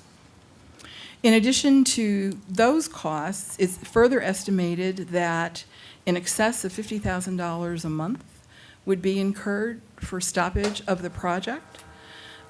These costs would be related to the need to seek additional insurance and bond costs for the retention of construction staff and cost escalations. So if the project were to be postponed, and we had, say, a 6-month delay in receiving the state funds, we could potentially incur $500,000 in costs that, again, have no return on investment. Concerning TIF funds, we did discuss this. However, TIF funds have not formally been offered to the library. In discussions at the City Council, it was suggested that we might borrow from these funds, which would essentially create a loan for us.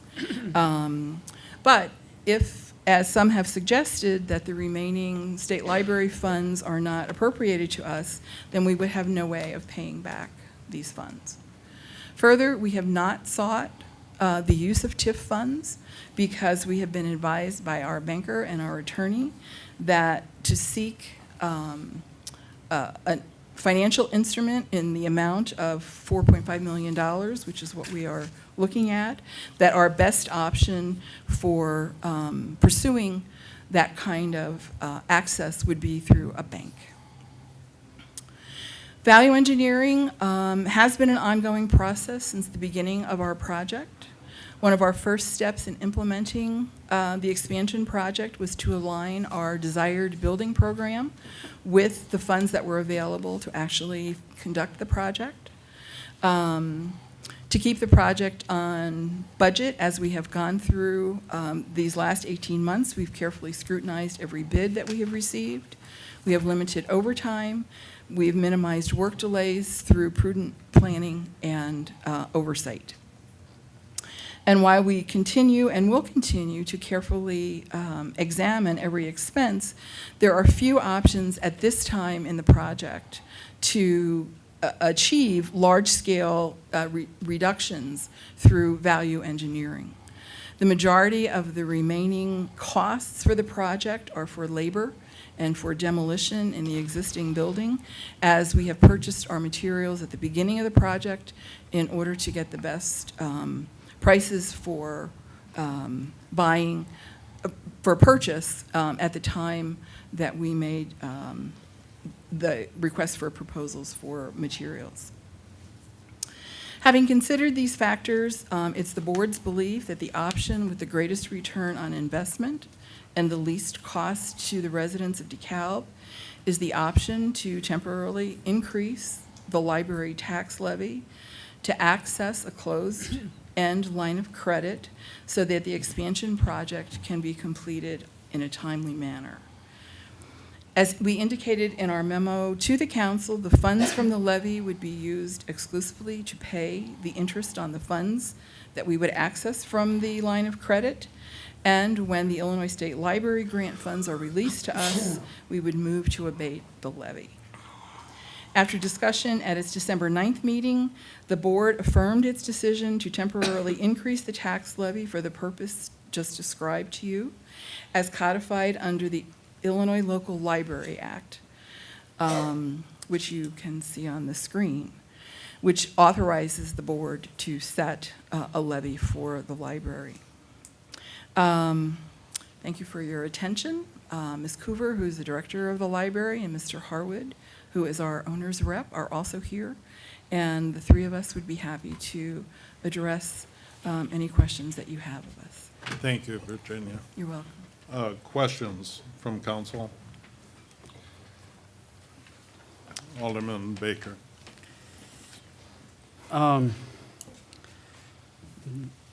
This new library has been dear to my heart ever since, I don't know if it was the first time I dropped my kids off there after school and then went back and picked them up. I definitely was successful in making sure that $55 million wasn't spent at the old Safari Food Mart.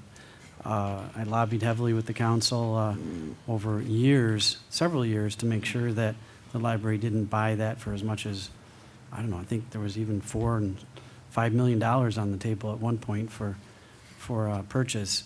It belongs where you put it. And having been a part of steering it to be where it is now, including the idea to offer the building on 3rd Street as we had offered the clinic to build over here on 3rd Street and abandon that. I feel a responsibility to make sure that things go the way they were planned. The $50,000 a month wasn't presented at the last meeting.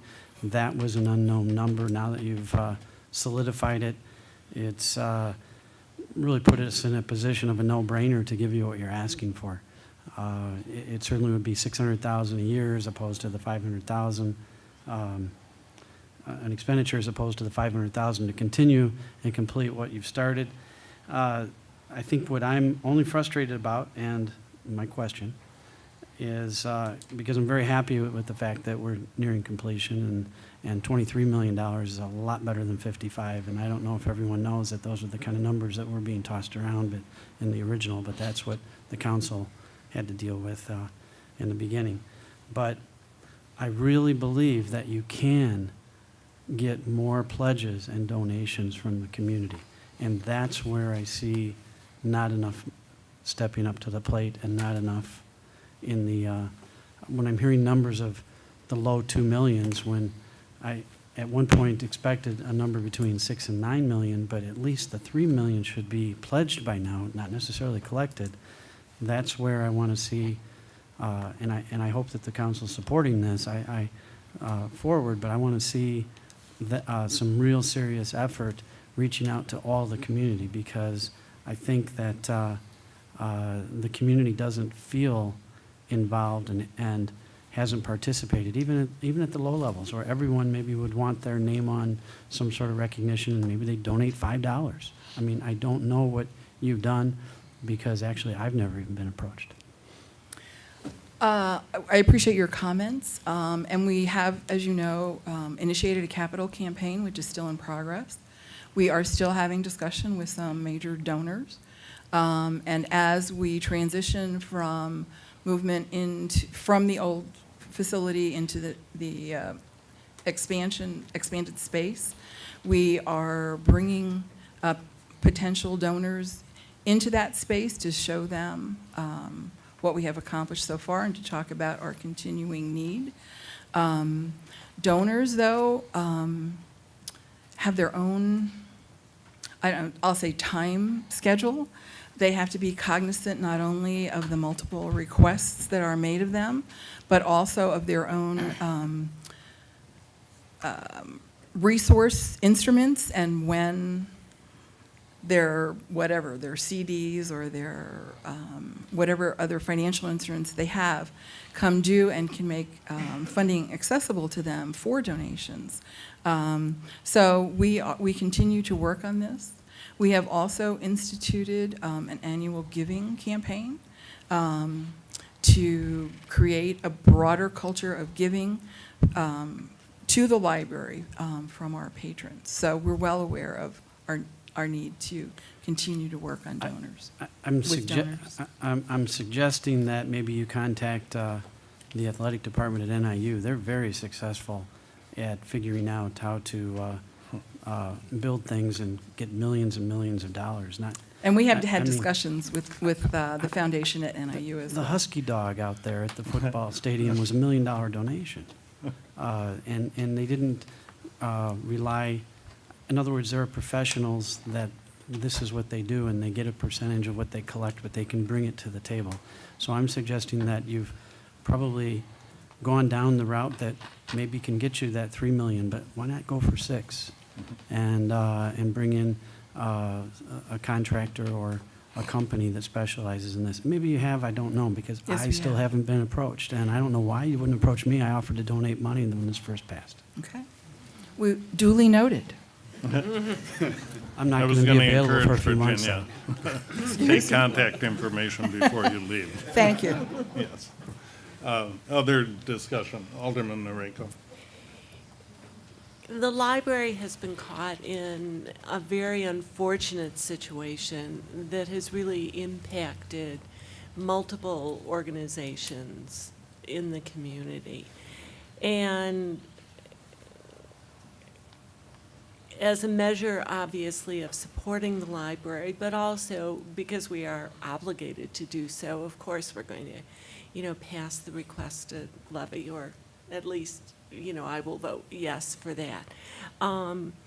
I would have hoped, and, perhaps you did have, discussions with city staff, at the point at which, the council was informed, everything was so far along that, in terms of, the budget difficulties for you, that there really weren't many options.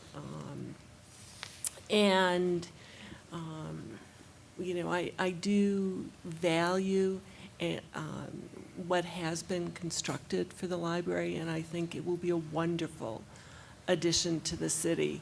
It's unfortunate that I think for many citizens also, it will be, at least for a period of time, somewhat tainted by the impact of the state and how all of this has rolled out.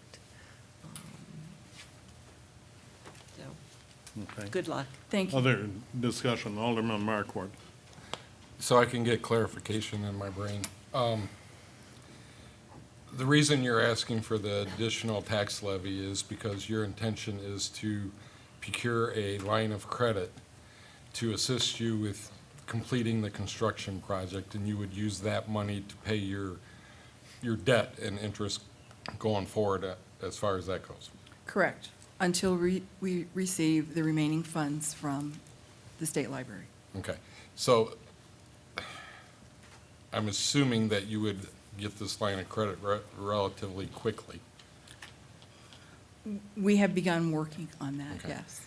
So, because you're not going to receive, and this is a time delay, because you're not going to receive this additional money if it's passed until, what is it, July, September, that time frame. Correct. So you have monies to pay the line of credit in the meantime if you do not receive the grants. Yes, I believe that's the case. There are,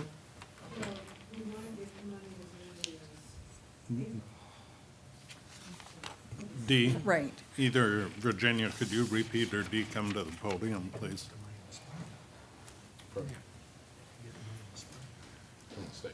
Well, Right. what we hear most recently is that the state may have a budget in April. Okay, That's what we heard last week. right. I was just So trying to. we'll get the money. In fact, Graham is already preparing the request for the 90% reimbursement now, and we will submit it. We have been asked to submit it by the state library, so. Right. I was just trying to get clear in my mind the timing aspect, because you're not going to receive this the property tax money for a while, and I didn't realize that you were using it, what you were using it for at the time. Okay, are you clear? Now it's clear. Good, thanks. Okay. Other discussion? Alderman Baker. Well, for clarification, I thought you're going to go out and borrow $4.5 million to cover the $3 million you already borrowed, and this $500,000 just covers 1 year, and you might have to keep coming back every year for $500,000 if the state never comes through. Isn't that what we're doing? No. Well, then I need some clarification, because it's No, been- the state grant for $11.6 million, it was payable in 4 installments. At the point when 30% of the construction was completed, at the point when 60% of the construction was completed, when 90% of the construction was completed, and when 100% of the construction is completed. We have received the first 2 installments. So we have received $7 million so far. So the state grant remaining to us is $4.5 million. $3.5 million would constitute the 3rd installment, or 90% completion, and then the last $1 million would be paid when the project is 100% completed. So this is all about covering the lack of funds, or the cash flow that we have not received the the last installments from the state grant because it hasn't been reappropriated. But you're going to borrow the 4.5 million right now from a local bank, and the 500,000 is to cover that. A line of credit. We're asking for a line of credit so that we can access up to $4.5 million. But aren't you asking us to guarantee that 4.5 million, which could be over like 10 years, 12 years, paid back at 500,000 a year? Isn't that what we're doing? Because you're In going to the draw that event- 4.5 right. million if you don't get the money from the state. Isn't that In what the we're- event that the state funding did not come through, the $500,000 would be used to repay that debt, is our understanding, over a period of time, as you're indicating, Alderman Baker. Yes. Well, it'll be $500,000 a year until it's repaid. That's correct. Or mothballed at 600,000 a year. So, I mean, it's easy math for me. I just want to make sure everybody understands it.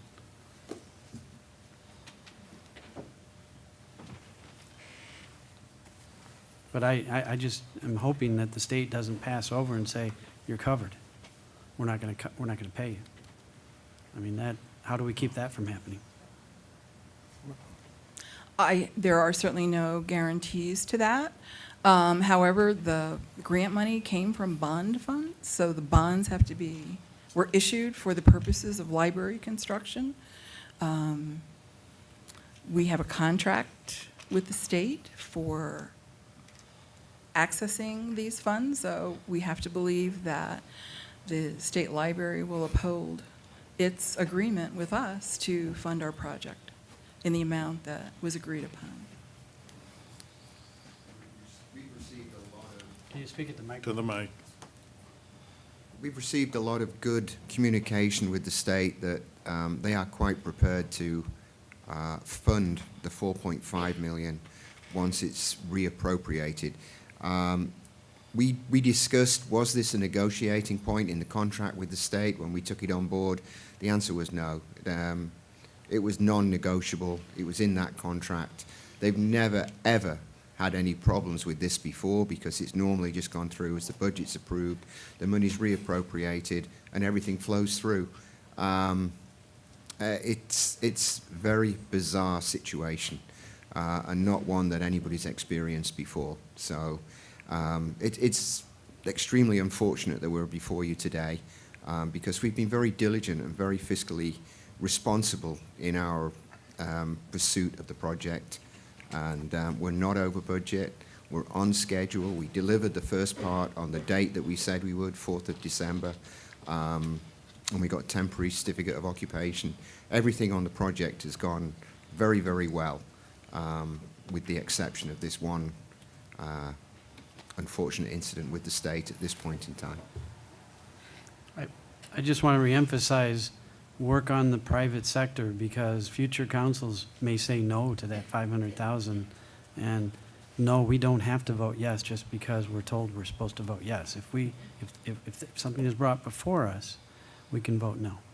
So future councils and present councils, and in fact, when the library board came before us originally and asked for an increase so they could build up their fund towards that, and the then previous city attorney told us we had to vote yes. We voted no, and then we're told later that we were correct. It would have caused a big problem. So don't expect that 500,000 is going to come next year when you come back if the state doesn't come through. So please work on the private sector. Clerk, did you get Graham Stedman's name? No. We'll add that to the record. Thank you. Other discussion? We have the motion before us then. Thank you. Yes. I would turn to public comment at this point. Thank you, Virginia and Graham and Dee, for the presentation on the library component. Mark Charbot.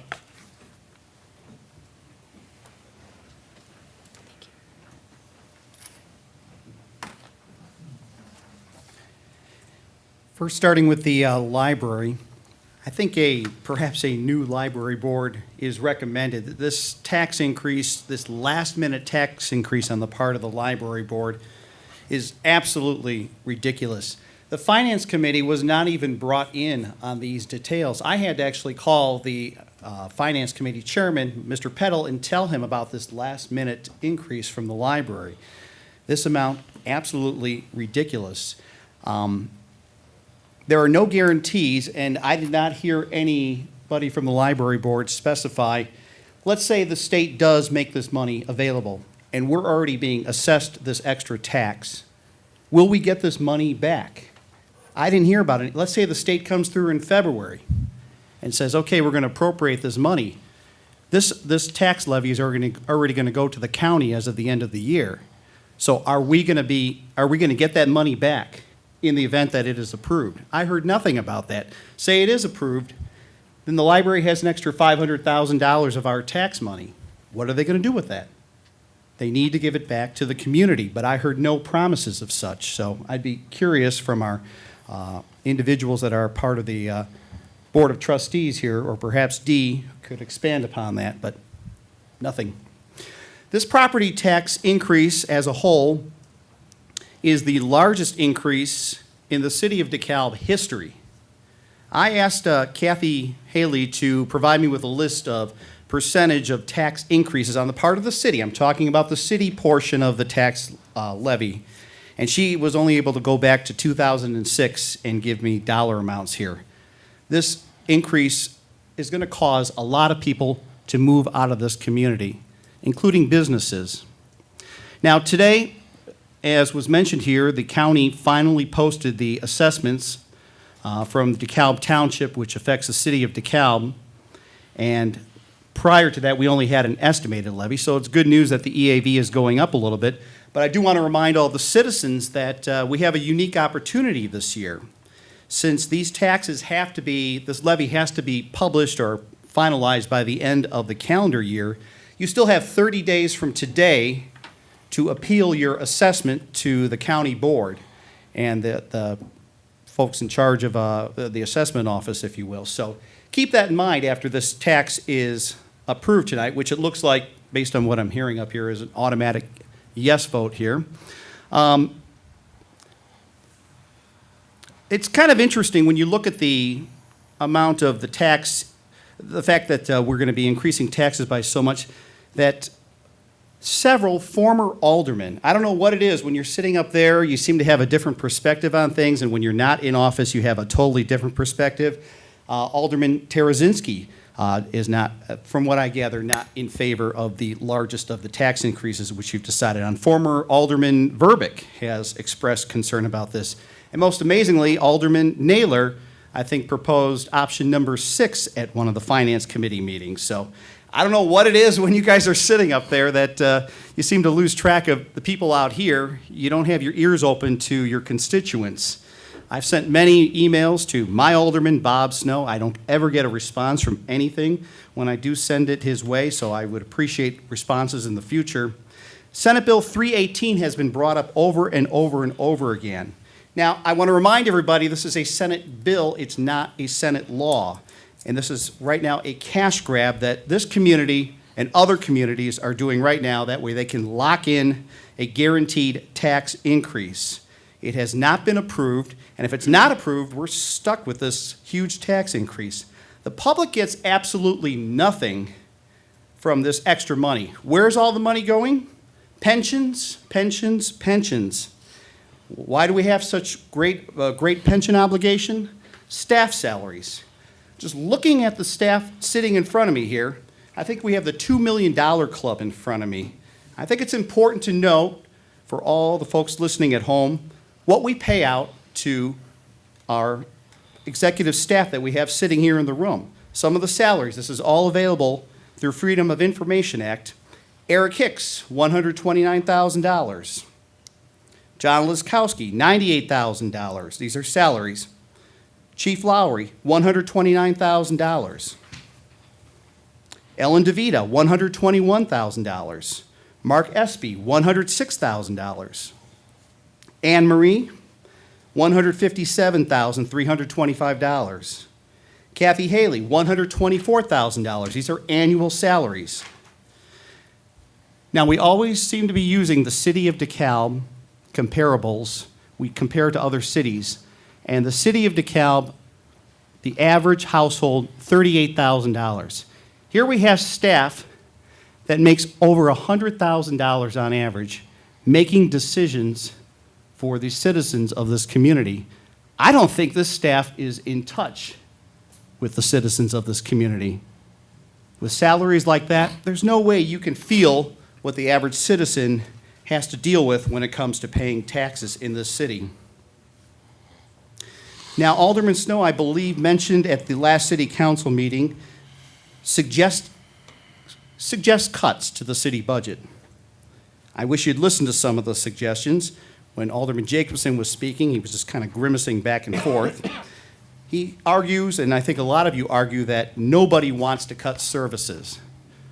I disagree. I have no problem with cutting selected services in the city. Obviously, police and fire, I believe, need to remain intact. I have no problem with going to a 4-day city hall, cutting staff by 10% across the board. I think an across-the-board staff cut would save the city a lot of money, and we wouldn't have to raise taxes so much. Mr. Chirpon, we're speaking this evening on the tax levy. Right.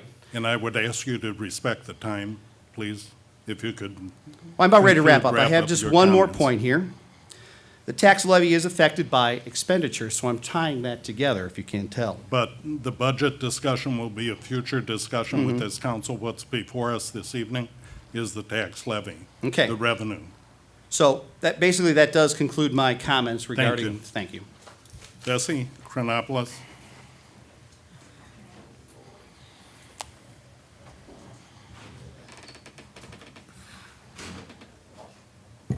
Sore from sitting down so long. Mayor and council, what you have before you is not easy, not by any stretch of the imagination. The budget, the levy, is probably the number one most, and next to the safety of this community, that's probably your biggest responsibility. What I have heard and what I have, in talking to various people, I can only give you my perspective and what I hear from talking to folks. Many people would like to see more cuts and no increase in the levy, or a very low increase in the levy. There have been several suggestions made, Mayor and Council. I'm sure you have received emails and suggested cuts from the public, correct? Have you not? Or I'm not going to get a reply on. Nobody has contacted anybody? Any of you? You're not allowed to answer that? Uh-oh, we're in trouble. Okay. I know there have been many suggestions. I'll give you some, so I know you're going to get this. Freeze hiring. Bessie, I would ask. This is part of the question before levy. us this evening is the levy. What's the purpose of the levy? Funding police and fire pensions. Okay, but does that not tie into everything else? That's before you. When can we speak on the budget part? The budget part will be in discussions when FY17 budget is before us. So I can't tell you anything here. I cannot suggest any kinds of cuts in any way, shape, or Bessie, form. you have 2.5 minutes left? I want to Okay. say generous, but I don't want to open that up. I'll give it to you in We asked for 3 2. minutes of comments. Wrap up, Okay, please. well, took me some time to write this, so, and if you don't want to hear me, you're not going to hear me anyway, I guess. Freezing hiring, cutting back on some top-level positions, taking a close look at the legal services, see if we can save some money there, reinstating the city clerk position to help with the organization of of City Hall, and freezing any kind of studies that are to be made. Those are some suggestions as you contemplate the levy and lowering the levy, and the reasons you. why you should lower the levy, why you won't need a levy. That's what I'm trying to explain. in regards to this specific levy with the library, it is certainly not the library's fault that this Senate bill is impeding their ability to finish the project. And it certainly would not be wise to stop dead center in the middle of the project, because that would be costly to the taxpayer. Obviously, that would not be a prudent thing to do. However, not considering the TIF as an option is your community, and it's monies that are already there. That is the logical place for the library to obtain their money from. And that was not purported very much as an option because I went to the library board meeting, and the city staff has really not made much of, has not given good arguments for how that money, how those TIF monies can be used for the library board to borrow. It hasn't been done. What's the hang-up here with TIF? Why aren't these TIF dollars being utilized for these kinds of situations? It doesn't make any sense. And why isn't the council, or some of these meetings that are going on in this community that are involving NIU and other entities and the city, are topics being discussed there that involve TIF monies, therefore that money has to be held off for those projects and not utilized for something like this, where it would save the taxpayers a levy? But you're not going to answer that either, because a lot of things are not being discussed in public and directed by the entire council and thought of in a long-range fashion. Mrs. Cassidy addressed that this evening in public, Bessie. Thank you. Mrs., excuse me, Cassidy? Yes, President of the Library Board. Addressed what, the TIF? Yeah. She is only knowledgeable about what she is being told. The fact is that the council has the power to do that, and you are Thank you. choosing not to. And that's not fair to the taxpayers. But you're not going to listen, John, because you've got your agenda, whatever that is. McIntyre.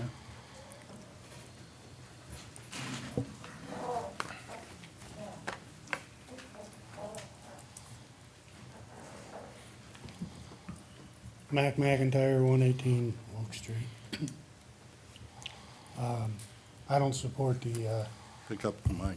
I don't support the tax levy for the library. I think a tax levy, when was the last time a tax levy was ever taken away? Anyone? At least 5 years. 2007. Where we levied a certain amount and then came in with the dollar amount once we knew. No, actually reduced the levy from the amount that was levied. I don't think you'll find that in a state of Illinois history.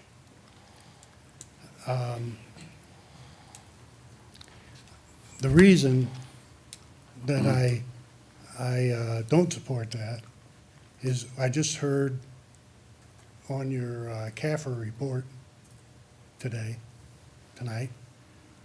you have $8 million in reserve.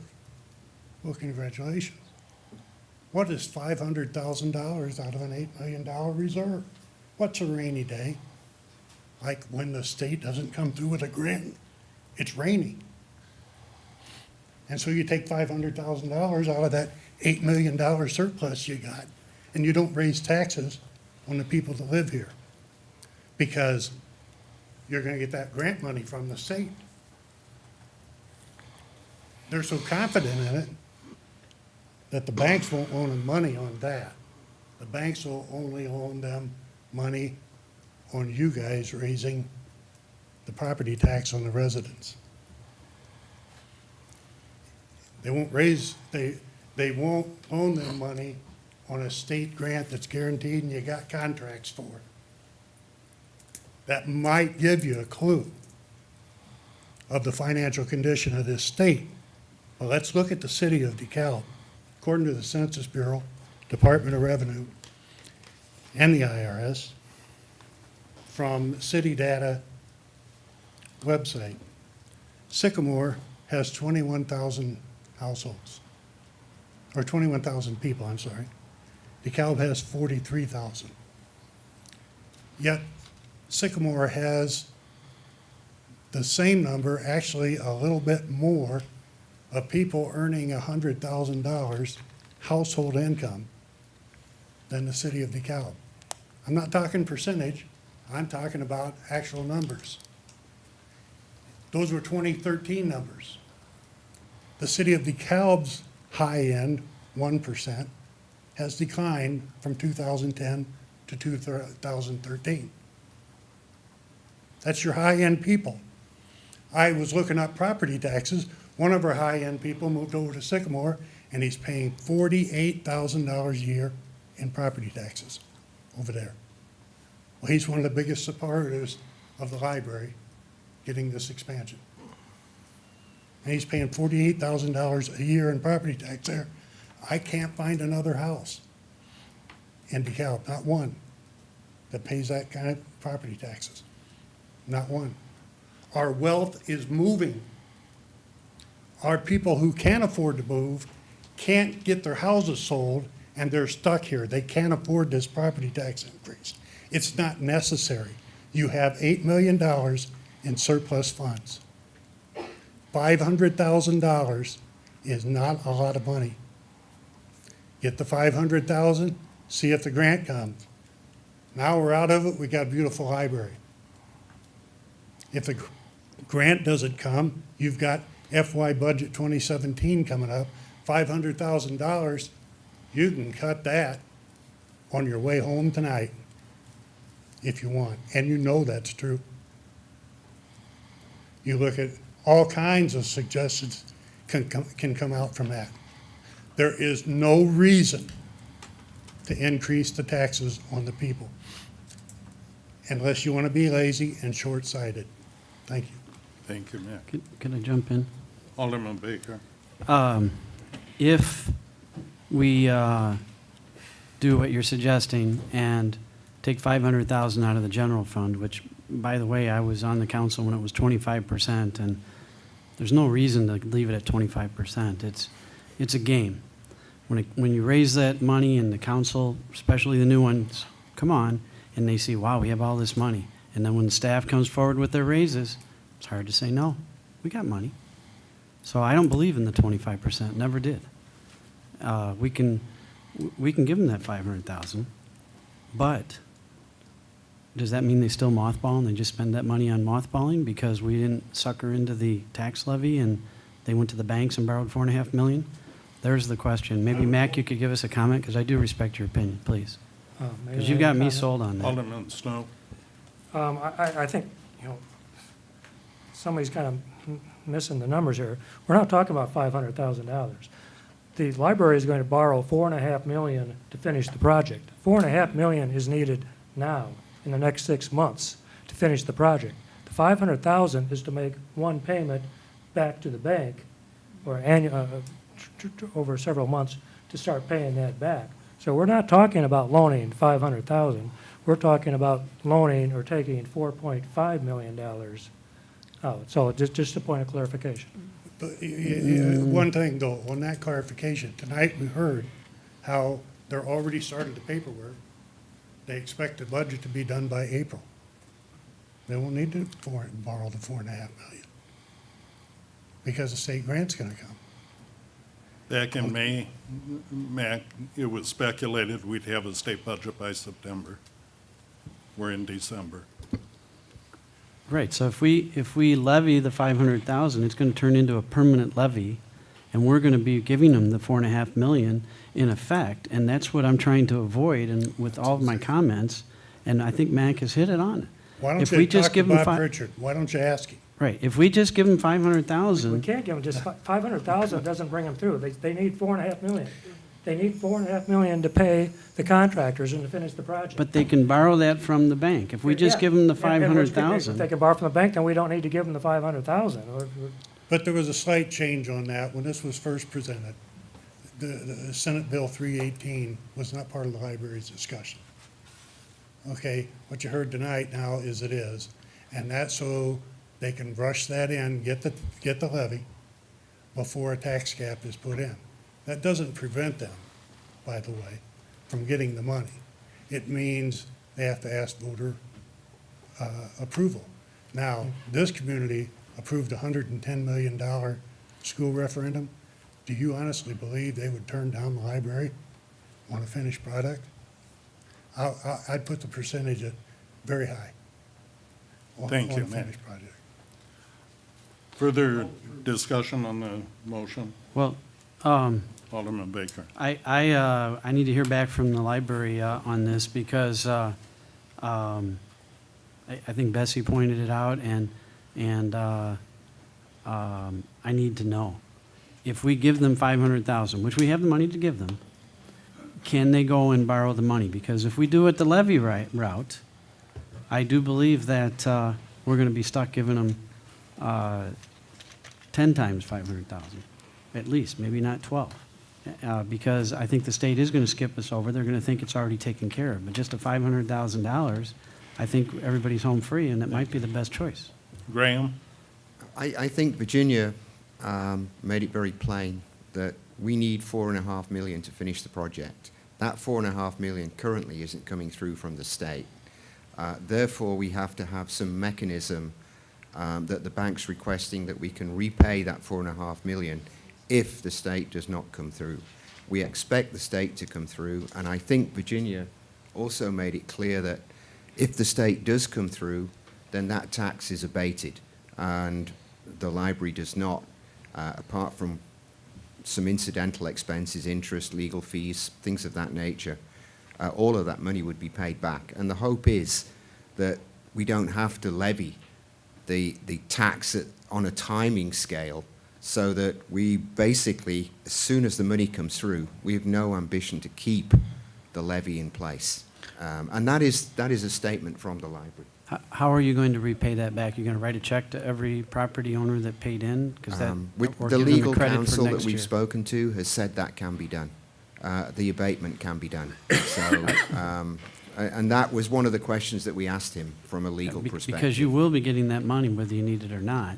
So you either refund it to the county or don't take it and let them credit everyone for next year, or the check goes back to the people. But is that guaranteed? That's the Director question. Haley? Sorry? Director. I did speak to the county. These taxes can be abated. They said like mid to late March, we can still abate the tax. So if we know by then, the library can abate that $500,000. Thank you. But if the money isn't abated in time, where does it go? We don't want them to just spend it on operations. That's not the goal of the library at all. If we get the money, we want to pay, excuse me, we want to abate the tax back. We don't have a goal that once you've put a levy in place, it will remain.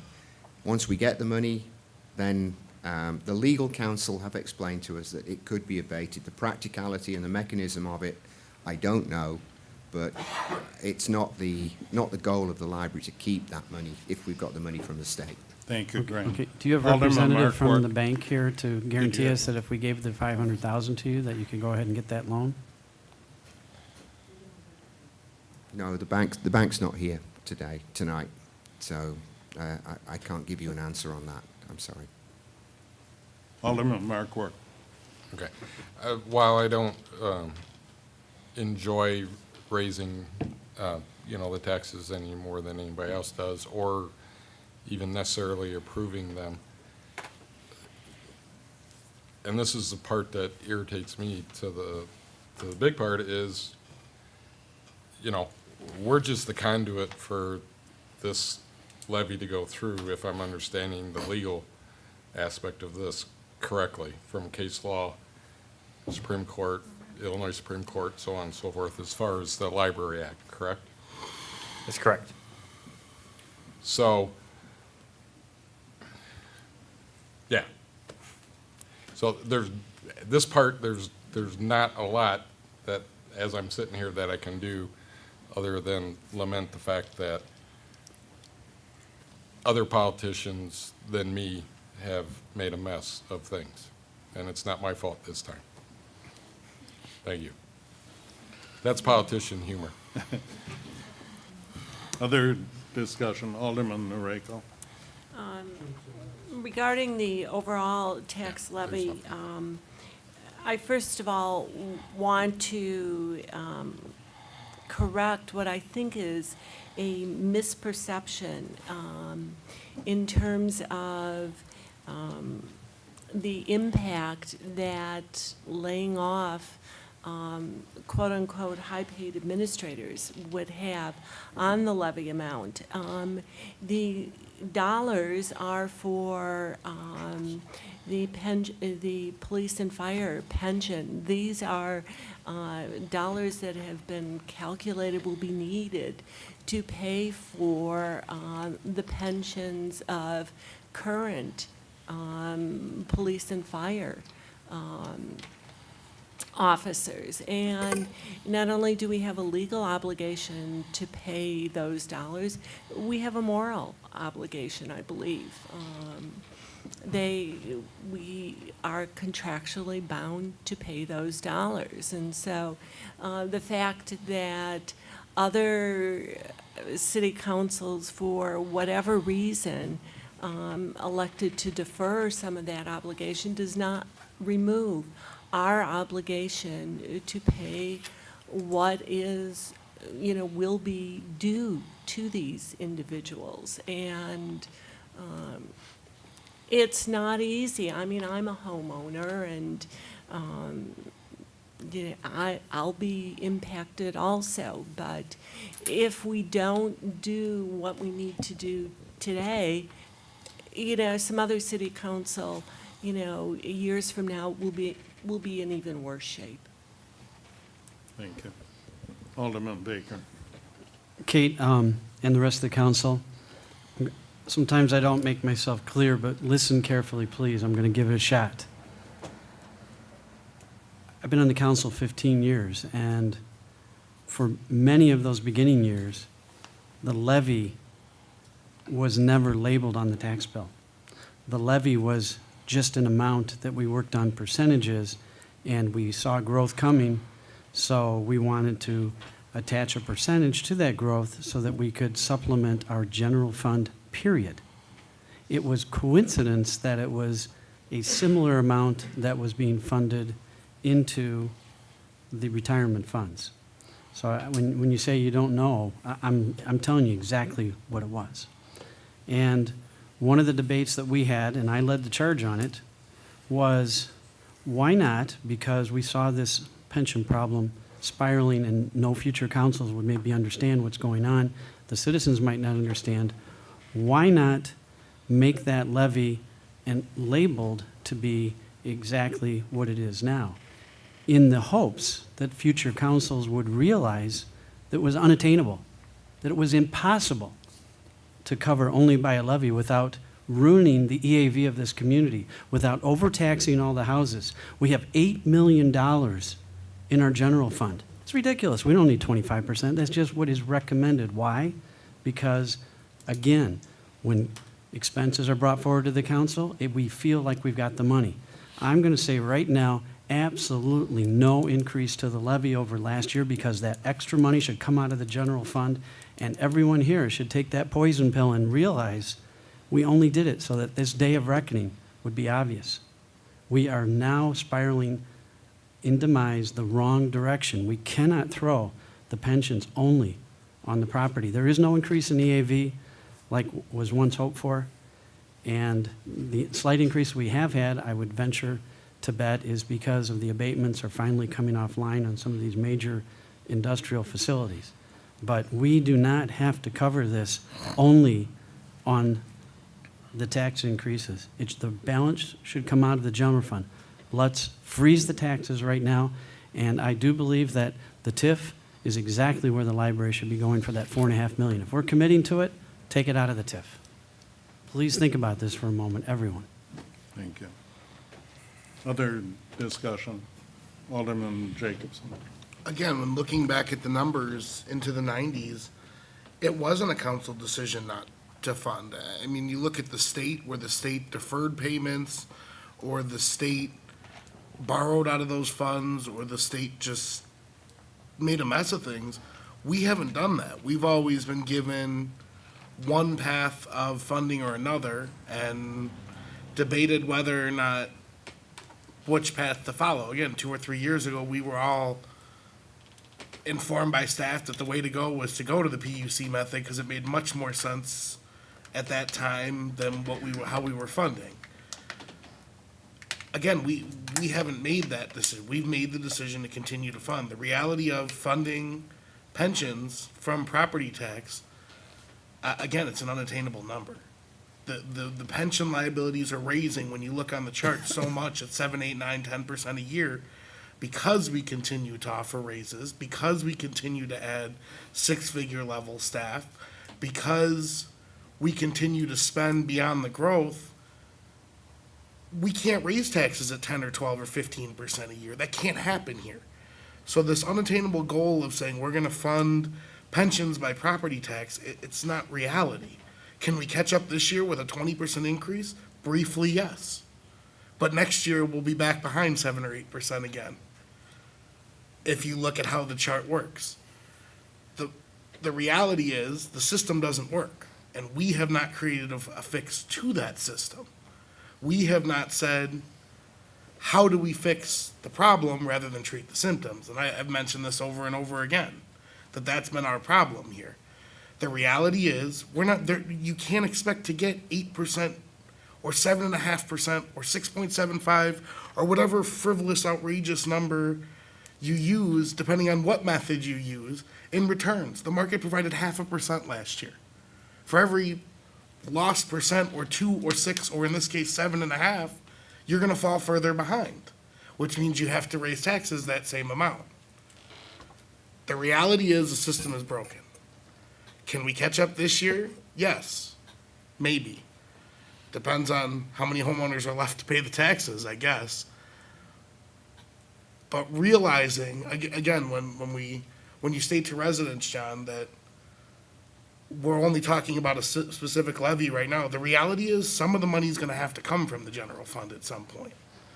And it's reducing those other expenditures to allow us headway in the general fund to help pay that, so it's not breaking backs of the citizens. And that's what they're up here asking for. The library's up here saying, hey, we're trying to figure out a way to pay our expenses. We have the method, we can do that without further hurting the taxpayer this year. All these things, again, we need to have the discussion of how we're going to go forward. The reality is, hoping the property tax will fund even fire and police. Again, that doesn't include IMRF, that doesn't include the other pension liabilities we have and Social Security. There isn't enough money coming from those streams, especially with the EAV and the situation it's in now, to ever afford to fund all of those things. So it's an unattainable goal, and it's a way for us to push this levy way up now before a supposed tax freeze. Again, that frees up the money in the general fund to continue pissing away elsewhere, as far as I'm concerned. So, I'm going to vote no. It's been clear that I'm going to vote no. I would hope some other aldermen see that, again, we've been put into a situation where we don't have a choice but to vote yes today because it's due by the end of the month and nobody wants to be here Christmas week. So, yet again, we had a discussion, and yet again, I expect the council to go the way they're going to vote, but at some point, something's got to change.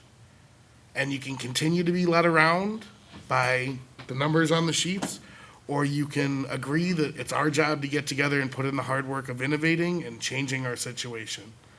But until we all decide as a group that that's what our job and role is, and that's what our mandate must be from the voters, I'm sure that's why they elected us here, was to look over their interests and to keep them in mind.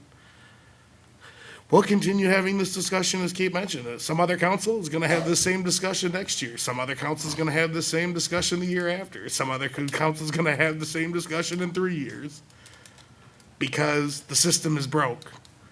and just throwing more money at it isn't going to fix it. Thank you, Dave. Other discussion? Do other aldermen have comments before returning to Alderman Markort? No, wait. No? Dave? Okay. Alderman Baker. I think what Alderman Fanouken did was throw the library in with this. Was that what your intention was earlier in the Yes. evening? Seems like an hour and a half ago. It was. I'm doing better at remembering things now. But what if we pause from this and see if we can do that 500,000 out of the TIF that seems to have, maybe the staff can help me, 8 million in it, did I hear? That's unassigned at this moment? What is the question? If we just take 500,000 for the library out of the TIF right now, so we don't have to hurt the homeowners in the town this year. I think there's a couple issues. The $8 million, if that's what you said, refers to the general fund balance. I know that, but the what's left TIF, in the TIF? We've had discussions with the library. They're aware that the TIF loan was discussed at the last meeting. I think ultimately that is a question that has to be asked of the library board, because I'm going to defer to our city attorney as far as what role the council plays in passing the levy. Because my understanding is the library board met as recently as last Wednesday and reaffirmed their intent to move forward with the levy as previously proposed to the council. But if we just commit TIF money, because I believe the library's in the TIF district, isn't it? Then we could commit that 4.5 million and give them 500,000 this year. Of course, the bank is going to say, borrow the money from us. The TIF isn't practical, so I don't even count that as something to even consider for us. I want to know if we can use the TIF. So we did talk to our TIF attorney, and Yes. TIF money could be used as long as there's $6.5 million worth of eligible TIF expenditures because of the 2 that we've already given. So in total, there'd have to be $6.5 million in eligible expenditures, and the loan, if it's a loan, would have to be repaid by the end of the TIF, which is only 5 or 6 years. And we did convey that to the library as well, so they were aware of that. I think our understanding of, and the city hasn't been directly involved in the library's financing, but our understanding of the financing they're arranging, as any lender, for the lender to loan $4.5 million, they want to be assured that the library has a mechanism for paying that entire amount back. So for the city to get involved and backstop the debt, the city would be getting involved in backstopping the entire debt, not just a $500,000 portion of it. Oh, well, no, I mean, if the TIF is eligible, let's bond it ourselves and be done with it. And, you know, cut the banks right out. They're going to charge 5%. We can probably get a TIF at what, 3 right now? TIF loan? I mean, you may as well make it a general obligation bond, because otherwise it goes on the tax levy and the community's on the hook anyway. I think to the finance director's point, I'm not certain that it's possible to do a loan and have it be repaid within the lifespan of the TIF. The other thing. Well, I think probably you're right, which is why I'm back to my, let's put some pressure on for the private sector. They've got it, you know, it's going to be a little tough for them to pay it back. But I don't think if we float a bond, it's really a loan anyway. It's going to be generated, it's going to be paid for by the real estate taxes within that TIF. So essentially, what we're talking about is giving the library a TIF grant. But make it so that when they get the state money, that they pay back the TIF. Because then if the money never comes, the community's still in the same shape. Mac, are you okay with this idea? Well, it's no increase on the homeowners. It's taking the TIF that's unassigned. I don't have any pet projects. I hope nobody else does. I mean, if there's an extra $4.5 million, let's use it. What better project than the library? And set it up so that when they get this guaranteed money, the TIF is immediately repaid. And if no pet projects come forward or parking decks, actually I'd be in favor of parking deck, but probably people don't agree with me, many of them. But if nothing else, it goes back to all the taxing bodies when it's paid back to the TIF. So basically, it comes right back to the community where it belongs. I think for that to be effective, we would have to know if the library has enough eligible costs for the TIF, and the library board would need to revise their levy to eliminate the $500,000. And If they didn't do so, then the city would be in a position of not approving the levy that they requested or of levying the $500,000 and not having an ascribed purpose for it. Well, I'm kind of getting the flavor that the majority of council is going to approve that levy, but if we also go about it in such a way that we do the TIF, because it's going to take more than a couple weeks to put that together, but you can beat that March deadline by doing your TIF bond and coming up with the 4.5 million, and then the levy's abated and everybody's home free. The homes are literally free of any additional tax, is what I was trying to say. Does everybody follow what I'm trying to say? Am I clear enough? I think what you're saying is proceed as we're proceeding now, but work on an alternate financing method, if possible, before March 1st, so that the other part can be abated. Well, it's proceed with a guaranteed way of doing it through the TIF. We simply bond out, we can get 3% on a general obligation, I've been told, instead of the 5%, which is what a normal TIF bond would be. Now, correct me on these numbers, but I've heard if it's not a general obligation bond, meaning backed by the taxpayers, it's going to be a higher percentage of interest because there's a risk. Same as that bank is going to be loaning this money against a theoretical, probably in reality, they'll bet they charge 8 or 10% if we don't guarantee it, if they even do it. But they might do it because they've already given them 3, so why not chase it with another 4.5? The banks might do it anyway. That's what I'm saying. If we give them the 500,000, it'd be nice if the bank was here to tell us, because I'm sure they know all the scenarios. And well, I'd love to play some of my voicemails from some of the people that own stock in local banks, but I'm not going to do it. You know, there's more going on here. We have some choices. We don't have to be backed into a corner. I can see that it's going to be a 5-2, just like it was before. I haven't heard anybody say that they agree with Dave Jacobson and myself. But I'm saying that if you're going to do that, then cover the bet so you can at least face those people in the grocery stores that come up to you and say, why are you raising my taxes? And say, we're not going to really do it. That was a temporary thing, so that they had the options of playing the bank loan off of the TIF grant, which when they get the state money, they pay it all back. Either way, it's supposed to all go back to the taxpayers, and it's much safer to do it out of the TIF. I mean, do any of you have any pet projects to use that $4.5 million that's in the TIF that, I mean, that we think we ought to beat out the library? I mean, we need to direct the staff that that's what we're going to do somehow in this vote if we're going to do it, for clarification. Thank you. Other comments? Let me, if I may. Alderman Finucane? Dave, I'm listening to what you're saying about borrowing the whole amount on a TIF.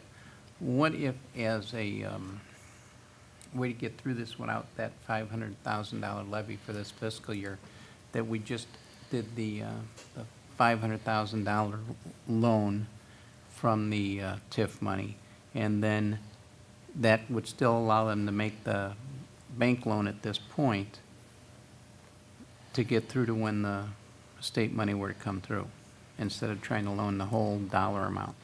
Hey, I'm home free on that if you can get the banks going along with it. That was Alderman Jacobson's idea last meeting, and I think we got 3 votes in that direction now. It's a great idea. I think the point of the levy, and please, Virginia, correct me if I'm wrong, it is, the bank is requiring that there's a guaranteed revenue source Should the further state down not the, come through? yes. Okay. Do we have that in writing as far as a formal commitment? Because I really think if we put the 500,000 on the table, they'll chase their 3 million with another 4.5 and betting that the future councils won't lay them out to dry, because they're going to have the whole library to lean. They're going to get their money.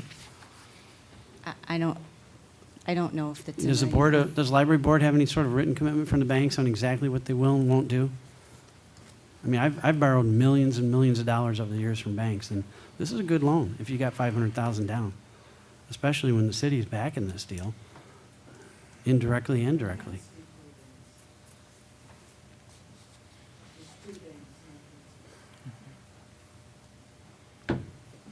Maybe I should take a short recess and call them. Well, we I'm have sure they're watching before at us home right now. a levy request that includes a library levy of 500,000. Well, I thought a revision of the amendment there from Alderman Finucane was looking for a second. I thought he got it. No, I did not make a motion to that I effect. didn't. or Oh, ask okay, you I'm a sorry. question. I thought No. that's what No. you meant. Well, why don't you make it? I'll second it. Let's give it a shot. 500,000 out of the TIF, and then let's see what happens. You know, I mean, I don't mind guaranteeing the whole 4.5 million can come out of the TIF until that money comes if necessary, but let's. I would raise a point of order on that. I don't think that's on our agenda to attack TIF funds. I would just call a point of order on that. It would not be a legal vote. Thank you. Other discussion on the levy? Alderman Markwart. Okay, so are we back talking about the city's portion of this? Yes, Okay. it's both. All right. So, the certainly is a convoluted, everything kind of flowing together issue here as far as what I see going forward for the future of the city. We have, you know, these pension obligations, and yes, we could take those out of the general fund and not raise the tax dollars. That would make sense, and a lot of people would be in agreement to those. Some of my concerns with that are, what are we going to do down the line? How are we going to pay for roads, for street repair? How are we going to pay for fleet and equipment and those type of things?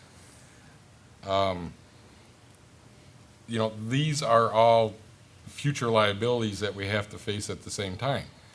You know, as far as this property tax, and I'm more than willing to listen and hear alternate solutions to this process, okay? Because if we don't have to raise the property taxes and we say on the 20, this whole budget thing drives me nuts.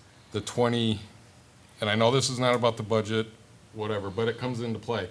On the 2017 budget, then, you know, what we're levying for is going on that fiscal year 2017 budget, then that has an implication on that going forward, correct?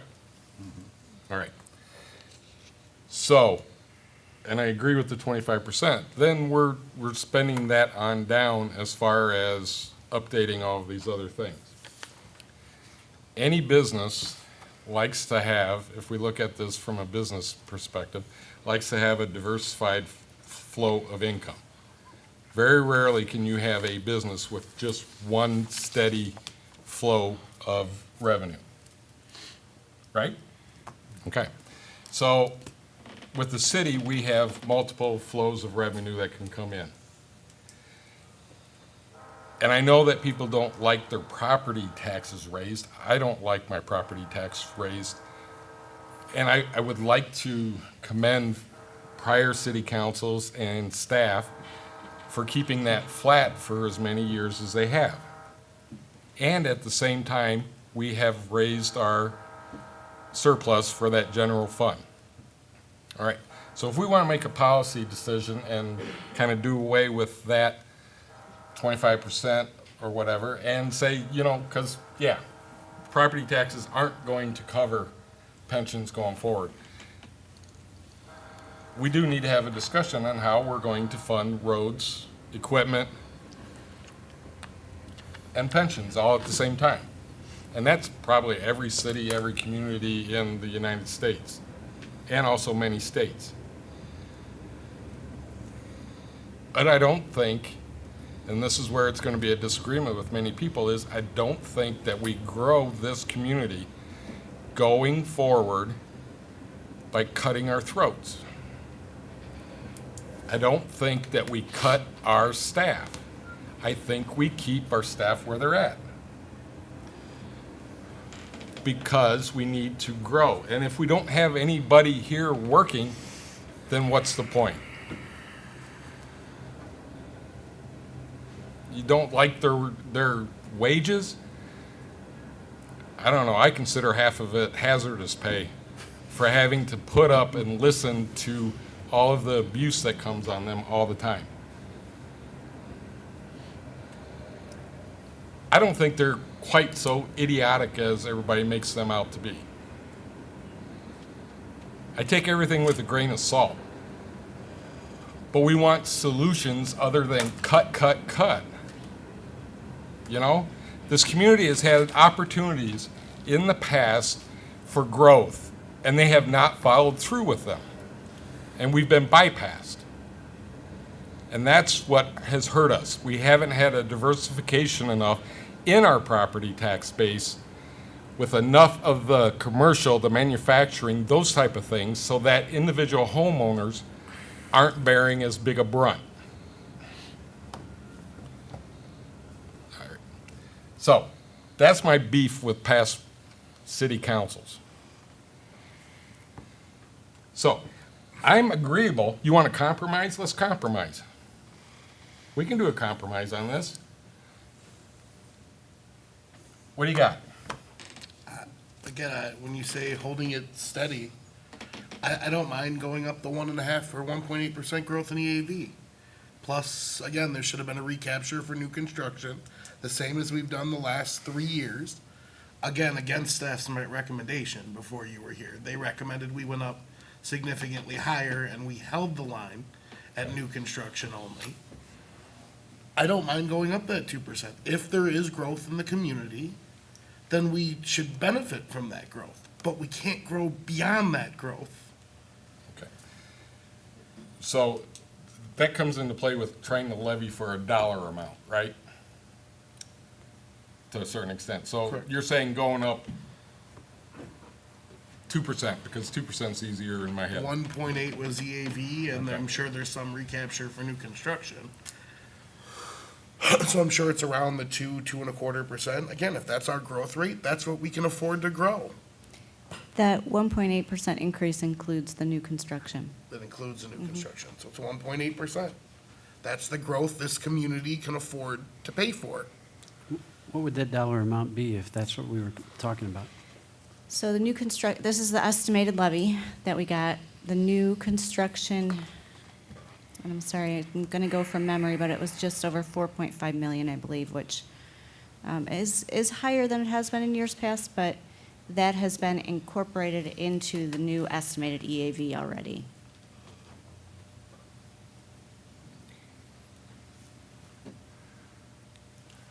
What has that? I'm sorry, say it one more time. The new, so we get an estimated levy, Okay. and on the sheet, it has our rate-setting EAV, and it tells us our new construction. New construction has already been incorporated into that estimated EAV that we receive from the county. So that's not going to be above the current EAV we have. So that's the only known new construction we have right now. At plus the 1-point-something% growth Nope. multiplier. No. Because we didn't It's know what in the EAV 1 was point. a week ago, or Yeah. when we had this discussion last time. No, I think that the EAV grew about 1.02%. So it's about 1% is the Mhm. growth. Yeah. So you're saying go 1%? Same as we've done the last 3 years. Okay. Follow the trend in growth and grow with the growth. Mike, and keep in mind, Alderman Markwart, keep in mind what that does to the pie chart of revenue and the mix of revenue. You know, property taxes currently are at 12.23% of the revenue mix. Right. Sales tax is 44.15% of that revenue mix. It's my understanding that was done intentionally, councils passed. So that the homeowner especially didn't feel the brunt of some of the taxes that needed to come through for things to be spent. They said if we raise the sales tax, and again, we're up, they justified sales tax increases years ago by saying that helps a better part of especially the transient community with the visitors that come into town, or the students that come into town, or the non-year rounders. Again, they made good for a little while with that tax increase. And now suddenly it's creeping back up that we're saying we have to put it on the homeowners. Why is that? Because we're growing beyond our means. We're growing faster than sales tax is recovering. We're growing faster than EAV is recovering. That's the problem.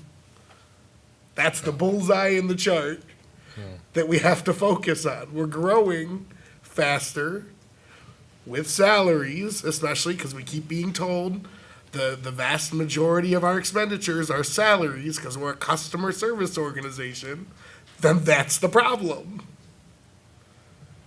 And if you can't, because of rules by the unions and arbitration, you can't lower salaries, then again, the magic equation is then you have to have less staff. That's why people are saying we have too many staff.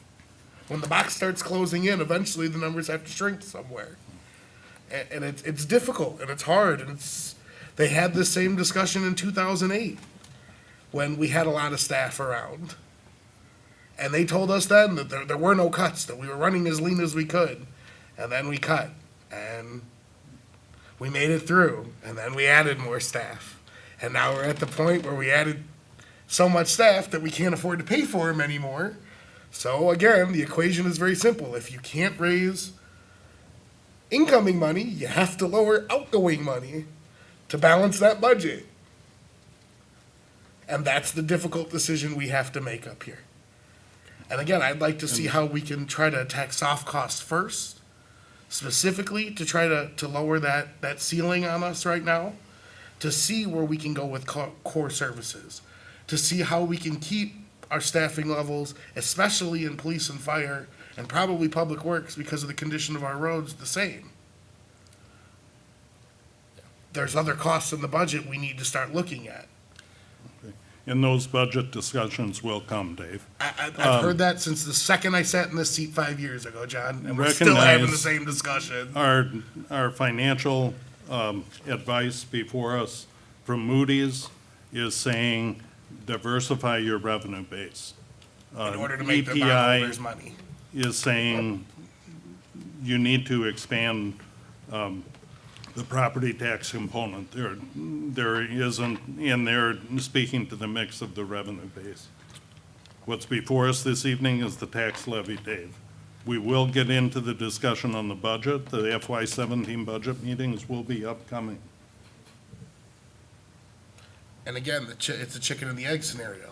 If you force the levy to stay flat, then we have to come up with the cuts to make it be flat. If you increase the levy now, then there's much less pressure to make cuts later. That's the equation here. Okay. So they are very much related. And the option before us is to fund fire and police pensions with the property tax levy. With the amended levy, including a $500,000 component requested by the library board. We didn't vote on that amendment yet, What amendment? to add the 500,000. No, the $12,517,554 includes police and fire pensions and $500,000 for the library board. Alderman Fanouken proposed that they be combined. Were they already He combined? did not move that. It's part of the original motion. We're That was back to the Spencer. original motion, Dave. So it wasn't an amendment, it was, it's all, so we're not going to vote on the library separately? Is that what No, is happening? we're voting on option 5 as amended. In the main motion before us this evening, the $12,517,554 includes the library request. Well, I guess I need clarification. Did it include it on first reading? Why did it get mentioned? Alderman Fanouken, can you clarify why you asked for it to be part of it tonight? Yeah. That made me feel it was separate. Option 5 was amended last time during the council meeting. That's where it was amended.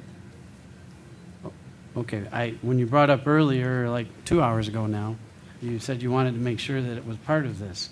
Right, and that's what I said was option 5 as amended, including the library. From the last levy. meeting. Yes. So the vote tonight will be really the second reading on what Correct. happened the last time. Correct. Boy, I sure thought it'd be smarter to pull the library out so they have some alternatives here. I just don't want to get stuck for 10, 12 years. You're welcome to make that motion, David. Well, if you can, okay, I'll make the motion. Can I make the motion? Is it within order to make the motion to pull the 500,000 out of the general fund at this point?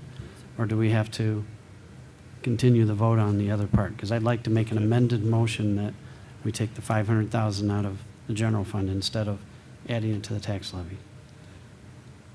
I think what your motion would have to be directed at would be amending the motion that's before the council to reduce the levy by 500,000, which we would need to understand if that is reducing the city's levy or reducing the library's levy.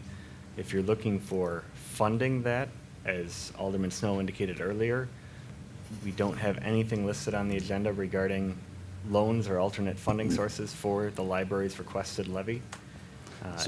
So the only way this really works is to reduce the city's portion by 500,000, and then that gives the city some incentive to figure out something with the TIF before next March. So that the city is then whole on what it wanted. If you reduce the city's levy by 500,000, you wouldn't be levying that amount. The city's levy would become final at the last Tuesday in December. It has to be submitted to the county by. So assuming later you come up with the $4.5 million or the replacement 500,000 for this 1 year, I'm not sure of a way that you get that back into the Then the city's library gives the 500,000 back to the city that they're going to collect. So you're suggesting that the library, we would If they get the ask money. the library to, Well, they've said they would do that. They said they would return it. So if we include their 500,000 in this 12.5 million and reduce it to 12 million, then if they don't get the money from the state, they've got their 500,000.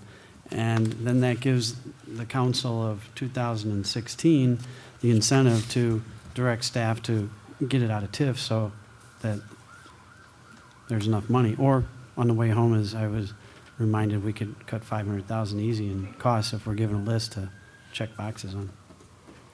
so addressing your specific question, I'm not certain that there's a mechanism whereby the library could levy $500,000 for library purposes and then just hand that funding over to the city for the city's general fund. That would be something that would certainly be very unorthodox, and we would need to do some significant research into before suggesting that's something you could do, because the library is levying it for library purposes.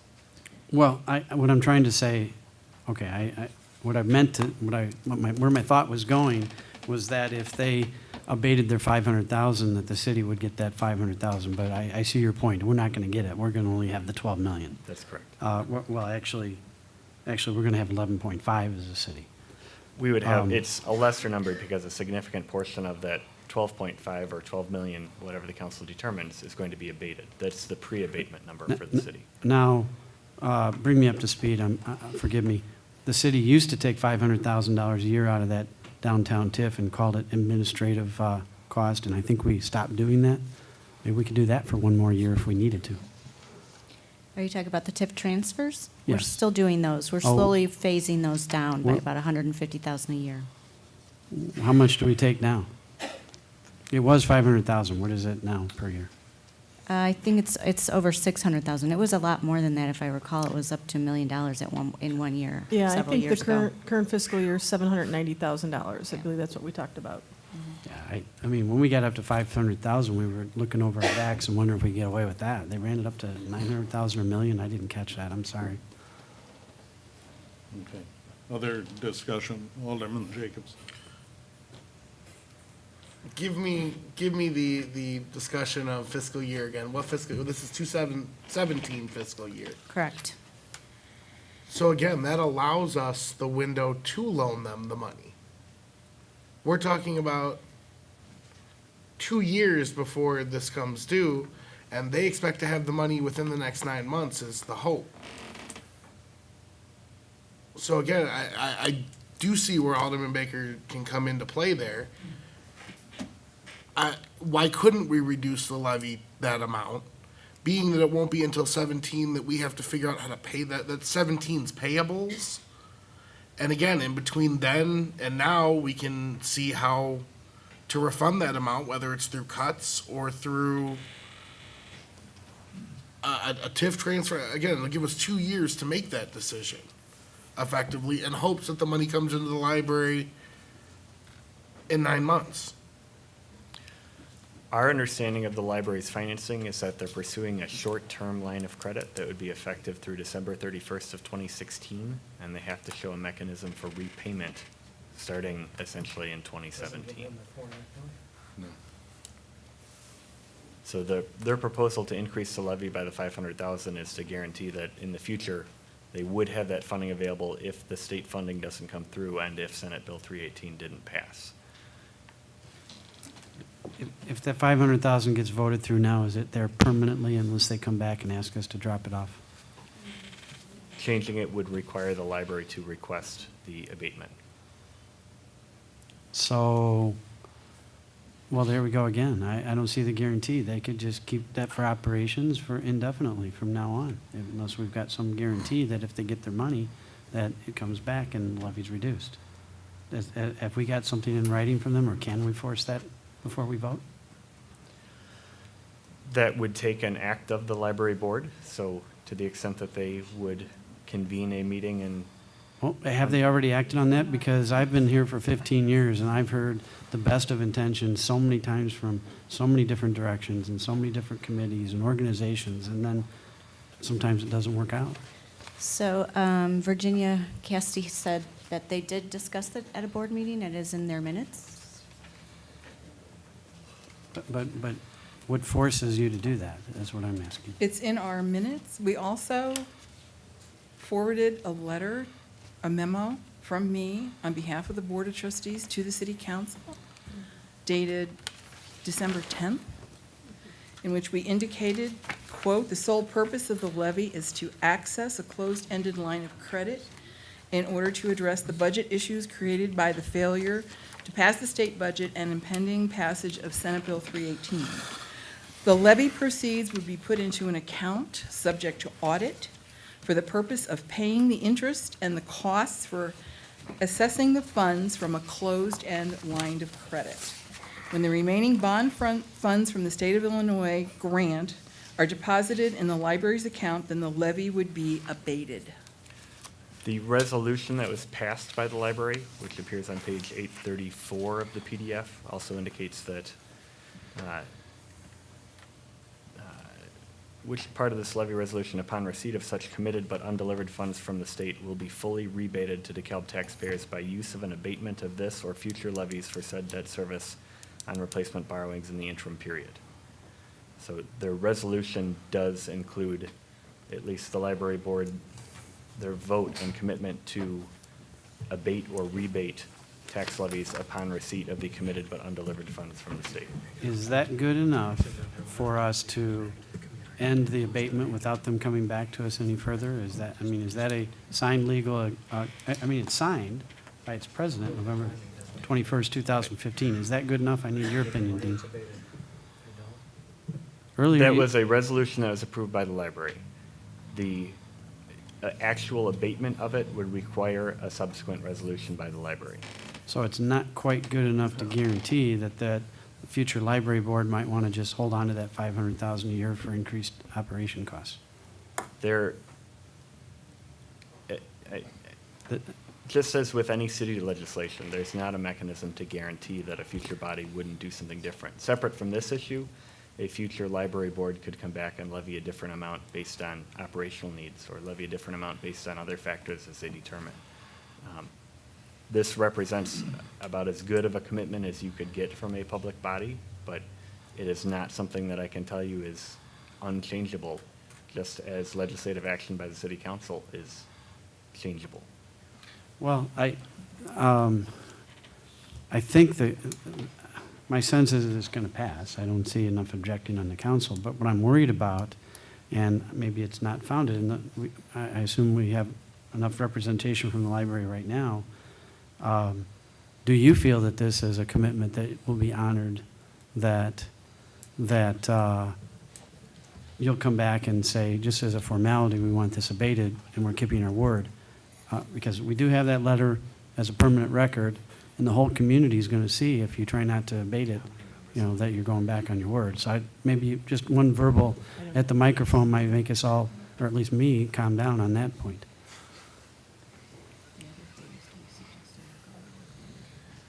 The purpose of the memo from December 10th was to state our intentions for what our actions will be.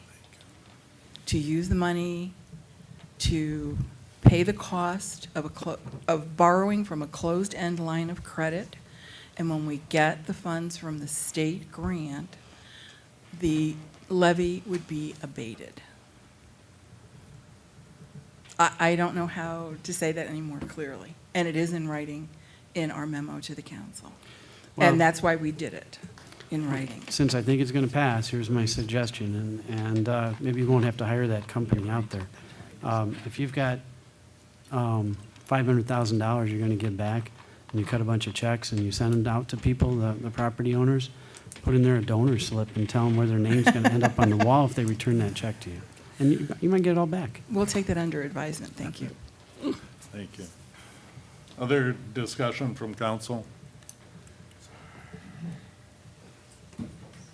I'll ask for the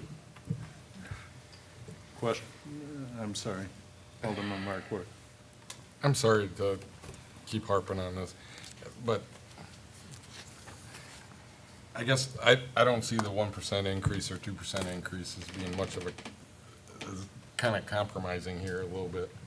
I guess I was thinking, can we do like a half of the amount? Can we amend it? I mean, take half from the other and half from the other, would that be better? Is that something that you could live with, Mr. Jacobs? Again, the reality of trying to keep up with that is it's growing too quickly. We can't expect 7 to 8% increases in EAV or tax rate, being that we do dollars. So to tie those two together, to tie pensions to property tax, it's an impossible equation. I would appreciate a compromise somewhere. Again, I'd love to see more options. That's what I asked for at the last meeting. But we're down to the 11th hour here, sitting here for 3-4 hours, and none of those opportunities have been presented for us. It's pass it or don't. Those are our options at this point, yet again. So, Well, I guess I would. unless we come up with something off the top of our heads as part-time, not here all day, not financially trained employees of the city, I don't think that's good decision-making. But that's what we're being asked to do. That's what I was asked to do at the last meeting, was to be apparently the finance person for the city. I don't think that's fair of me. I don't think that's fair of any council member to ask them.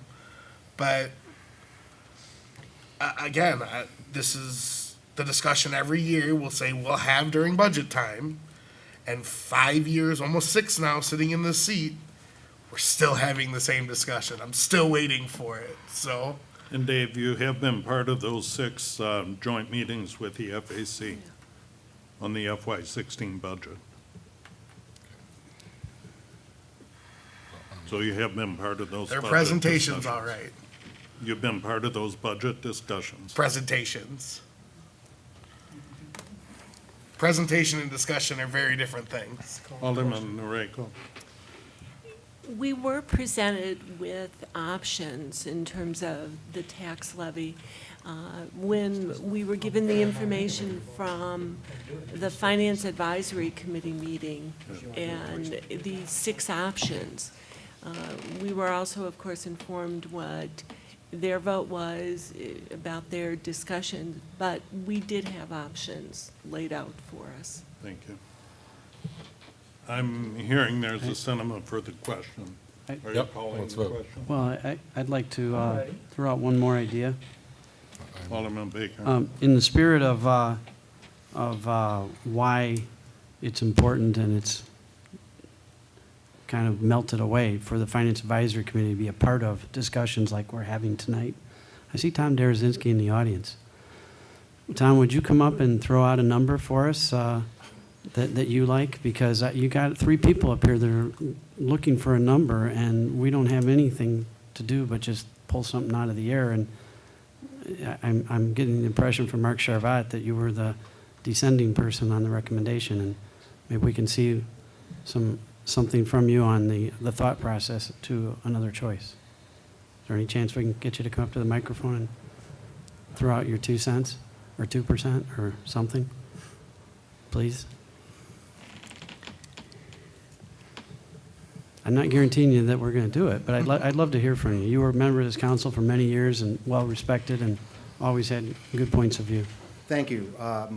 You know, the Finance Advisory Committee debated this at great length, and a number of members were present at those debates. There was certainly a long pro and con as to how to fund it, and those suggestions were brought up and really discussed pretty thoroughly in those discussions about how to go about getting $800,000 or $900,000 taken care of. So I think all the recommendations came through that committee, and my conversation was all part of that, and that's, at this point, I think that's the vehicle that we're using to, you know, guide the council. So I would stick with the conversation that was had at the FFAC meetings, and the recommendations that were finally voted on were voted on a 4-to-1 basis, so. Thank you, Tom. So the $12,517,000 was the consensus of the Finance Advisory Committee? Yes. Roll call. Snow? Yes. Noriko? Yes. Baker? No. Favor? No. Jacobson? No. Fanouken? Yes. Always Markort? comes down. Always comes down. Hey, you got to remember, you're going to be able to go home tonight?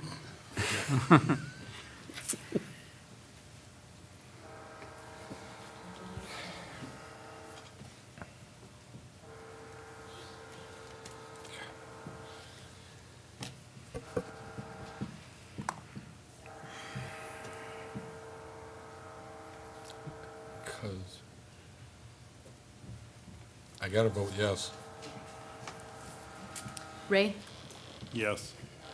5 yes. Motion passed. All right, thank you.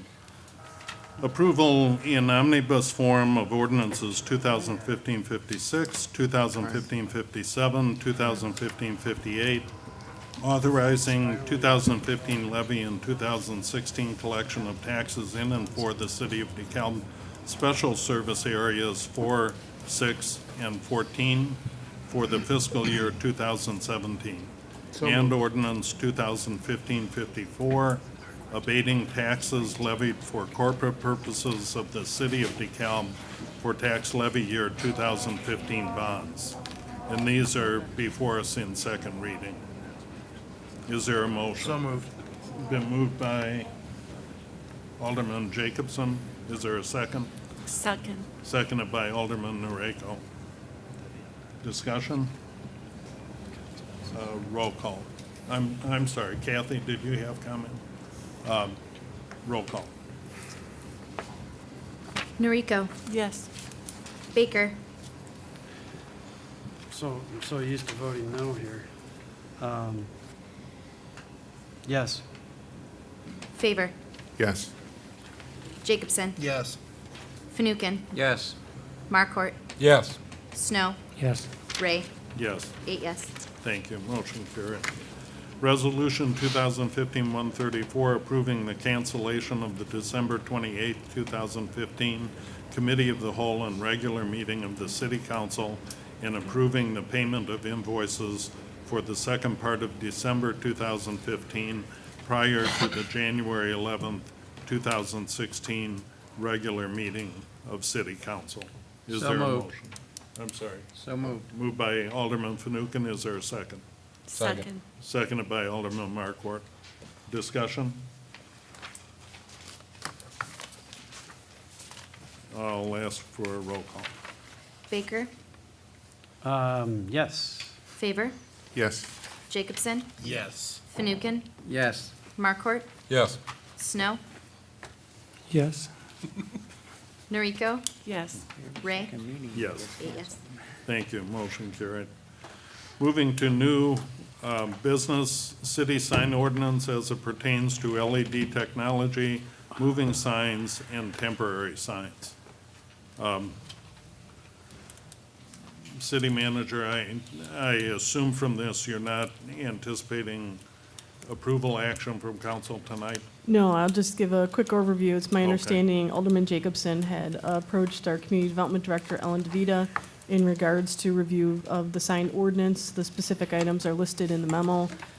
Derek Highland, as principal planner, is here tonight, could give an overview of some of the issues to start the discussion for where the council wants to go in regards to signs.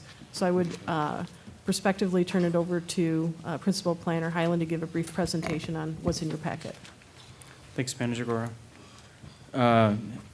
Signs is one of those things that it seems like every 3 years we discuss this as a council and as a policymaking body. On October 22nd, we too thought it's probably time to have this revisited again for the simple fact that we have a signage ordinance that isn't necessarily working the way I think it was intended. So on October 22nd, the Planning and Zoning Commission considered amendments to the signage ordinance that also is highlighted in your backup.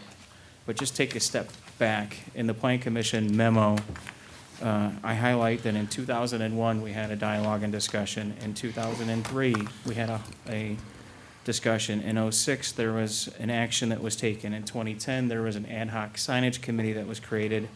And then lastly, in 2012, the Planning and Zoning Commission considered temporary signage, and I think I reported back to you at that time that the Planning and Zoning Commission regarding temporary moving signs to be allowed through a temporary activity permit or through a special use permit for those signs that were in prohibition. So back in October, technology has really come a long way. And in your staff report and backup, we discuss LED technology. The costs for LED technology and these signs have certainly come down. They're far more energy efficient.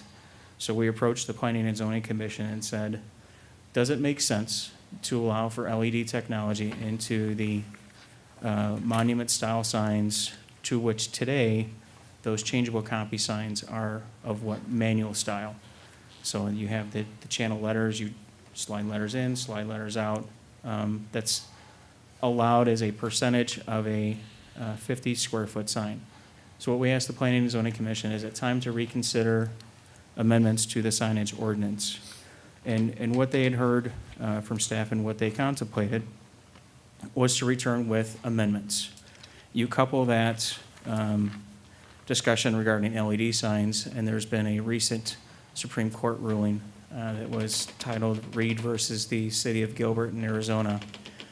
And what that essentially entails is we truly do need to revisit our signage ordinance and reflect language and policies and laws that are not only legal but attainable.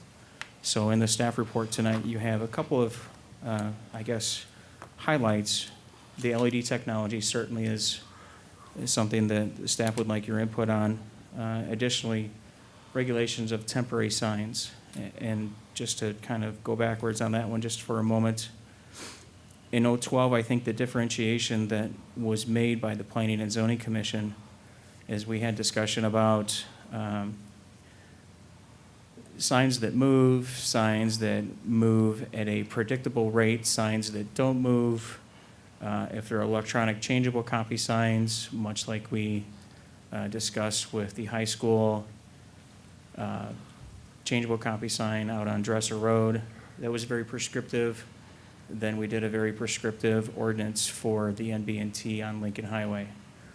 So there's ways to try to, I guess, have some type of control measures to protect the welfare and safety of the citizens that are traveling either by car, on foot, that you're not distracted driving, et cetera. So the Planning and Zoning Commission, again, said we believe a signage ordinance amendment is forthcoming. In lieu and in light of the Reed versus the City of Gilbert, I think it's probably a comprehensive signage ordinance revision. But tonight's for your consideration are three questions truly. Does the council also want to allow for this LED technology?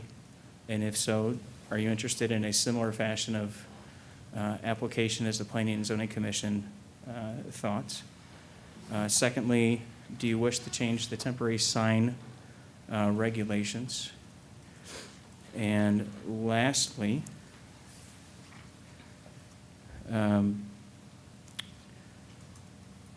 are the moving signs consistent with the city council policy regarding temporary signs? So the staff report that was crafted by Director DeVita and Attorney Frieders and City Manager Gore that's in your backup, I think attempts to highlight each of those. I'm here to answer any questions. I have some of the institutional knowledge that goes back at least a good chunk of those years that I've identified from 2007 till today, but. If I could expand on that a little bit, from time to time, we come to you with issues relating to the UDO, and you may note that many of the projects that come forward in the city require some sort of deviation. They require either a planned unit development or a special use or various other permissions that come to city council in order to enable projects to go forward. There are many components of the UDO that have been amended over time with kind of a patchwork of changes, and it makes it difficult to work with portions of the UDO. The sign code is certainly among them, and the sign code is unique in that it affects all zoning districts throughout the city, from residential to industrial. It is something that we work with a great deal and have inquiries regarding, and we're usually able to accommodate requests, either through the normal process it contemplates or through some of the special uses and variances that come to city council.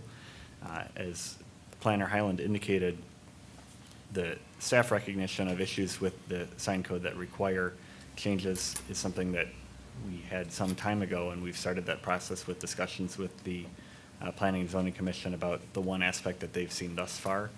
And we view that as a first step, and there will be more discussions like that to solicit their feedback so we can present their recommendations to you. Expanding a little bit on what Planner Highland said, beyond these 3 points, we're interested in hearing what other concerns the council has regarding the sign code. So much as we do with Finance Advisory, we can take your concerns to the Planning and Zoning Commission and talk with them and solicit their feedback. But I think it's important you recognize that we are incredibly supportive of changes to the sign code. We think that it requires changes, both to comply legally, as Planner Highland indicated, and to comply with best practices and make it more accessible for the public. And we really value and solicit your feedback as to which specific issues you'd like us to focus on or focus on first. Okay. Alderman Baker.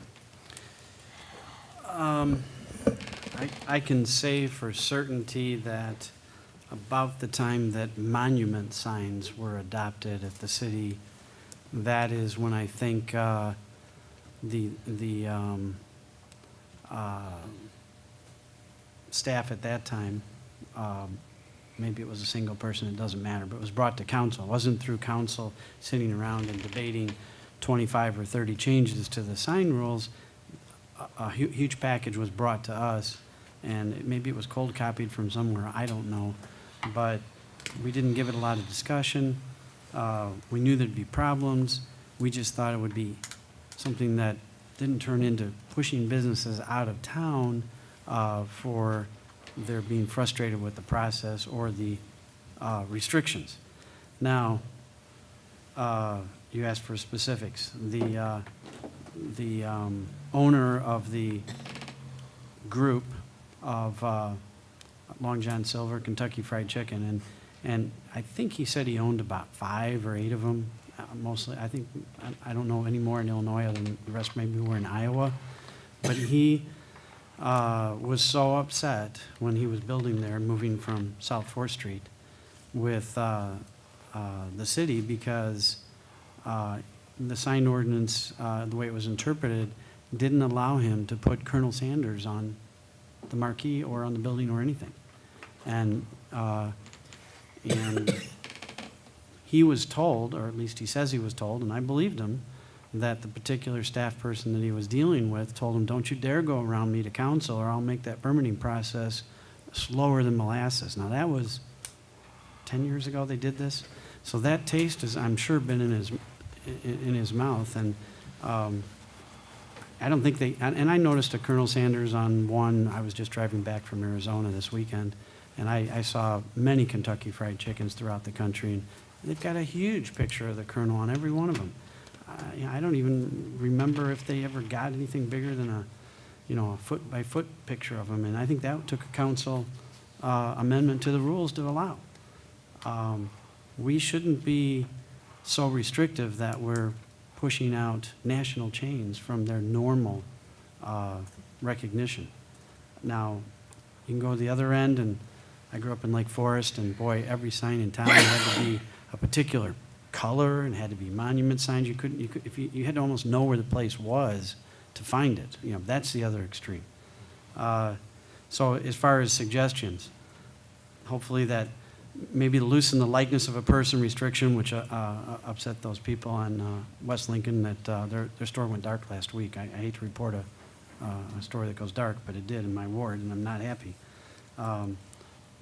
Now, the other thing is that there's a communication problem, and I don't know if there's any inexpensive software available that when and I'm just going to speak from my own personal experience. Ellen's not here, but we at the copy service applied for permits. I got 2 extensions, and I think $30 I paid, and the pictures were taken and on my phone, and I emailed them. That whole process took me knowing where to go, bringing a check down, filling out the check, filling out the form. I kind of think that this would be something that, because your temporary signs and sandwich boards are so routine, but probably not permitted most of the time, that it could be done online somehow. But the reason I know something has to be done is that I didn't think through the ramifications of when it was announced at a council meeting a few meetings ago that our inspectors would be sent out to talk to people. Well, maybe there should have been a little bit more of a coaching on the council's part about, hey, you're the emissary of the city. Don't go in and throw a flyer down and say you're in violation of the codes. We're coming back in 10 days. We're going to fine you if you don't comply.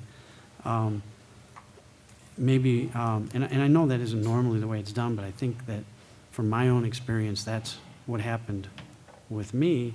But when my employee called, one of my employees at the store called and stated that we were told that the signs had to come down and no permits have been paid, I know there's a communication problem because I had permits. So maybe I'm the only one in town that had a permit that day. I don't know. But to me, the purpose of, and I know that over the years we've debated the $10 permit versus the $40 permit versus the $25 fine, so why pay the $40? So now they made it 10. The only real purpose of it is to review where that sign is going to be placed, and that's not part of the permitting process. It ought to be, so that you don't cause traffic accidents by these banners that are 20 feet high and they blow in the wind and they're put right in the vision of where you need to look to see if cars are coming before you pull out. That, to me, is the only logical reason to approach a store owner and say where you have it placed is a hazard to life safety, and make a suggestion or tell them some choices on where to put it. Not to come in and say, we didn't get our $10, we're going to fine you $25 a day, or excuse me, $250 a day, whatever the fines are. They're huge, and I don't think people want anything. I mean, we need to send out our people as a positive experience and say, how can I help? And this is why we have a permitting process, so that we're made aware that you're putting the sign up and we're worried about the health safety of our people in town pulling in and out of your driveway. Alderman Noriko. I'd like to direct the question to Planner Highland. Do you think that if the code relating to signage was reviewed, updated, made reasonable, more understandable, that it would make it easier for residents and business owners to comply with the code, and therefore also help with the enforcement? Because I have received a series of emails relating to signage, And frankly, some of them relate to people violating the code, and some of them relate to enforcement. And I'm thinking if everything was clear, enforcement wouldn't be as much of an issue. I mean, is that a reasonable assumption? I think that's absolutely spot on. I think that,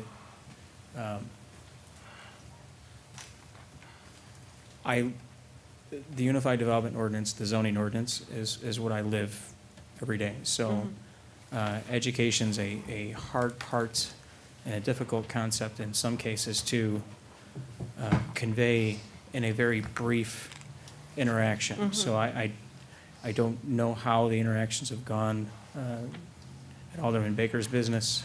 I can't speak to that, but if the code was more clearly defined, or if there was perhaps pictures or something along those lines that we currently don't have, that admittedly a little envious of other communities that have to go through this process and have photos saying this is what we're talking about, and this is an example of something that would be permitted or example that something would be prohibited, I think would go a long way. And that's why I think it makes sense to take a fresh look at it and have the Planning and Zoning Commission sit down again.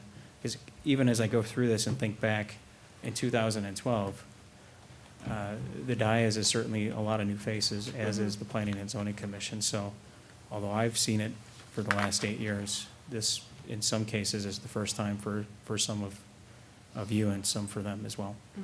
And I think that however it's phrased, either in the introduction or explanatory material, that people understand that these rules are for, safety issues in many cases. I don't think that people always think beyond what they see as their immediate need, and to put it in a broader context. Sure, right. Thank you. Alderman Jacobson.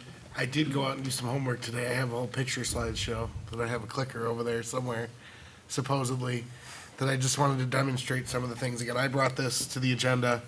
I had the same code enforcement inspector visit my business last week and tell me that pennant flags are considered a temporary sign under the code, and that if I did not take them down, it would be a $350 per day fine. And again, that surprised me. And I asked him, I said, do you think it's a great use of time going on? I mean, they clearly don't, they're not blocking a traffic intersection, they're on my private property. Do you feel it's a good use of your time? At $50 an hour, that's what we're paying our safe built inspectors, to be going there and harassing businesses. He said, if you don't like the law, change it. I said, well, that's rather convenient. He didn't know who he was talking to, did he? He did. Again, it was a back and forth. It wasn't a contentious debate, but he said, if you don't like it, you have the opportunity to bring it up and make a change.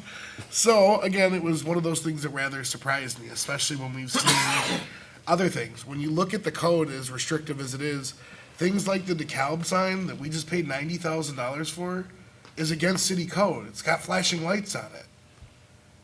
That's against our code.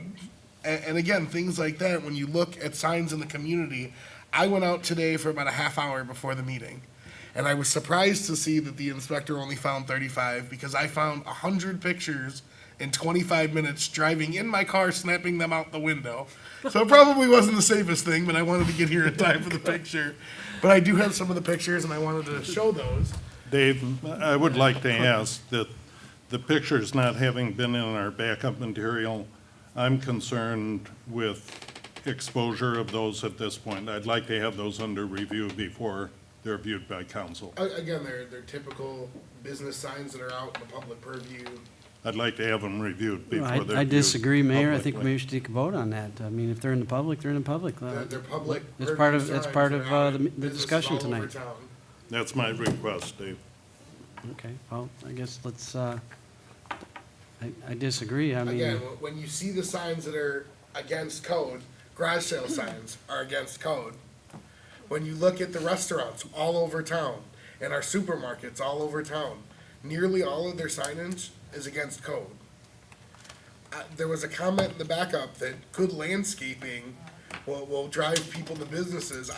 Again, the national marketing and branding experts would very respectfully disagree.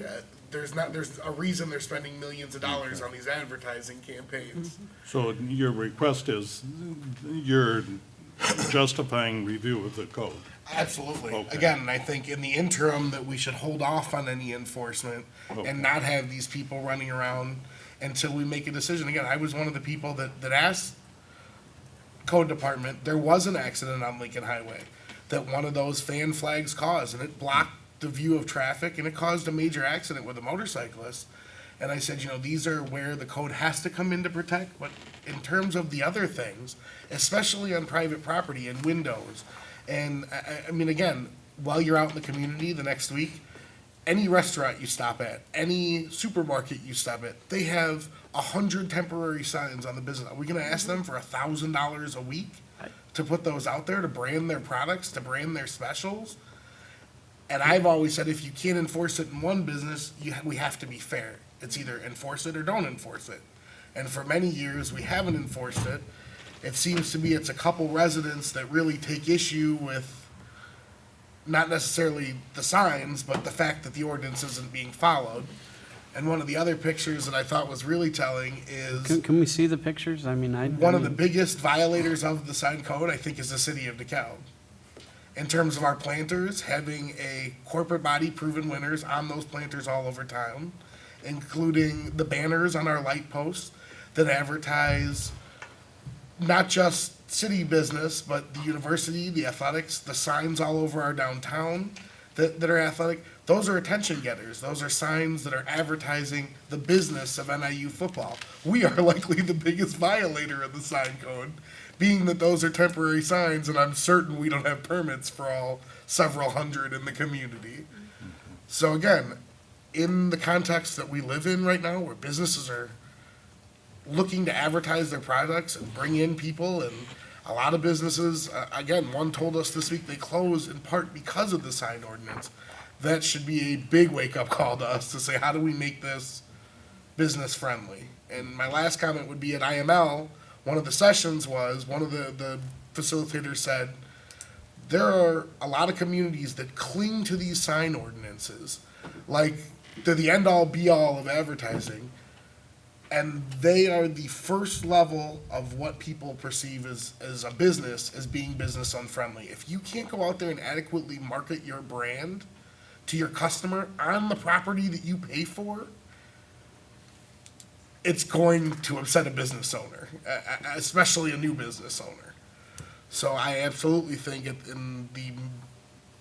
we must review the sign code, and in the interim that we should be ensuring that enforcement's not going out knocking on doors threatening people with these fines until we come up with an adequate sign code that works and makes sense for the community.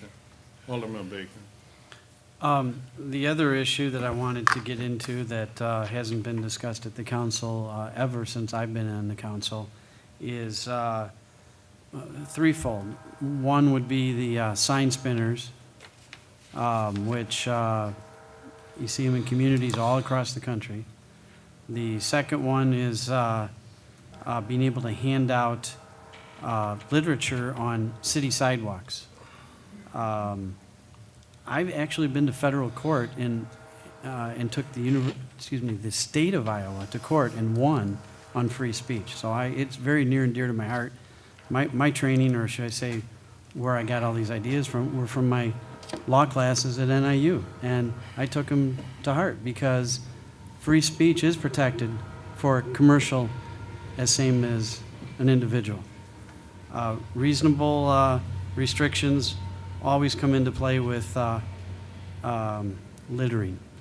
If you're going to hand out flyers, you have to be responsible for cleaning up the ones that end up on the ground. That is a reasonable restriction. I think our city has some sort of registration. I don't know if it's constitutional or not, but businesses wanting to get the word out. Has anyone ever tried to place an ad in a newspaper these days? It's unaffordable for entrepreneurs and startup businesses. You got to try other ways. But my Obviously, Linda is something that has been before the council and the Plan Commission, and it's been on the Rockford Live TV and the Chicago Live TV. It's a predictable movement. It happens to fall, in some people's opinion, into part of our ordinance with the motorized signs, which were told to me put in the ordinance because there's some sort of a spinning banner that is 20 feet high that some auto dealer put up one time that somebody didn't like. But if someone from our staff can contact Ames, Iowa, they have been through these issues time and time again that I think they read it off like it's a page in how to be business friendly. They tell you exactly what you can do, what's reasonable. They tell you to stay off the state property. They tell you where all the sidewalks are, where the city streets are, and what you can do, and they help you figure out how to make your deal work. And if you need a peddler's permit or any type of solicitation permit, they tell you why and what it is. And if it's reasonable, and it might be, you just go down and get it. But the one thing that I've tried to emphasize, I did business simultaneously at as many as 28 different towns from Ames, Iowa to Delaware for 20 years. And I always went in ahead of time, got the local ordinances, and figured out if they were unconstitutional or not, or if I could live with them or not. And if they weren't constitutional, I would go and explain to them what I wanted changed and why, and give them my case law. And almost always they were reasonable and changed the rules. But if the rules are wrong, and I'm sure that many of our ordinances are wrong, they're still enforceable. That $350 fine, you got to pay it, whether it's right or wrong. You got to go in ahead of time, and we're doing it right now, trying to make them reasonable, because I don't want people coming back and saying I was fined $350 times 10 days. I mean, that's crazy, and that seems to be the black and white issue right now for these contracted code people, is that they're given a task to do, they're going to go out and they're going to do it. I don't even know if they live in the community, so they're not having to worry about meeting these people in the grocery store like we are. On that note, it is important to note that the clear policy direction that we've received from council is that on any code enforcement actions, our primary goal is compliance and not imposing fines. So I haven't been present for what the code enforcement officers are indicating, but if a citation was issued, when a matter comes to court for a first-time violator, provided that we're able to obtain compliance, there are not fines imposed, and that's been our approach on every code enforcement case that the city has had over the past several years. Where we aren't able to obtain compliance, that becomes a different issue, obviously, but having the discussion tonight, continuing the discussion that Planner Highland had started with the Plan Commission several months ago, obviously, it's our preference to improve the code and make sure that the standards that we're enforcing are what the council wishes to have. Well, and that's wonderful to hear, but there's two big issues. One is being business friendly with the ordinance to begin with, make it streamlined, easy to get that permit, and I think the idea of talking about it being safety first, because the flashing lights on and off that you see on these open signs, these are things that are a hazard and can get people killed. But more importantly, and it hasn't been touched on here, but I hear about it over the years from staff, that an inordinate, an unfair amount of time, staff time, is allotted to chase down whether or not somebody got a permit for something or even needs a permit for something, because there are individuals in the community that they've got nothing else to do but bother our staff and tie them up at $100-something thousand a year. We need to avoid this and make it much simpler. And there was a period somewhere between 5 and 10 years ago that things got so out of hand that we directed the code enforcement to ignore all rules for a couple of years, and things calmed down because of it. But they always come back in full circle for the people that do things like put the banners up to block the view of cars, not thinking about it because they're just not thinking about it, or take advantage of the fact that we had suspended enforcement for a period of time. Okay, thank you. Alderman Jacobson. I would like to make one other comment on the LED idea. Again, if you're gonna talk about a safety issue, and I don't know if I believe as strongly as Alderman Baker does in the mix or the changing type signs and those things. Again, I've seen them in many communities. They work just fine without anybody getting run over. Again, you look at some of those LED lights in some of the windows, especially over on Greek Row or even down the street here. I mean, they are bright. They are considerably brighter than anything else in the visual roadway around you. And especially if they're flashing, and especially if they're red and blue, they're certainly an attention getter, being as that's what our emergency vehicles use, are red and blue LED lights. So, I would say if anything, those are probably more dangerous in most contexts, especially if they can be seen from the road, than existing incandescents. But again, if it markets the business and sets the business apart, there's a lot of business in DeKalb that is very close together, and advertising and branding is important to these businesses. It's what keeps them open. It's what keeps bringing new customers in the door. So I certainly think it should be a broad-scale discussion, and I'm sure it's not going to be an easy one. Okay, thank you. Mayor, if I And- could try to summarize, based on the general discussion at the council, it seems that there is some interest in reviewing the sign code. So since this discussion has already started at the Planning and Zoning Commission, the recommendation would be to start to go through the Planning and Zoning Commission as far as that review, unless the council has some alternate path. But we would go that path, look at the sign code, and bring it back to you as a recommendation. Okay. I would ask Alderman Jacobson, pass your thumb drive or photos to staff, and Just got it. once reviewed, I'd be glad to have those viewed by council in public. But I do want to have review point, please. Communications. Alderman Jacobson. I had them written down here somewhere. I did have an opportunity this weekend to visit the new addition of the library. In one word, it's amazing. It is simply so much more technologically advanced. Again, when you think about a building project, you think of the bricks and mortar, you think about the windows, you think about the facade. Some people even think about the landscaping, architecture, and those things.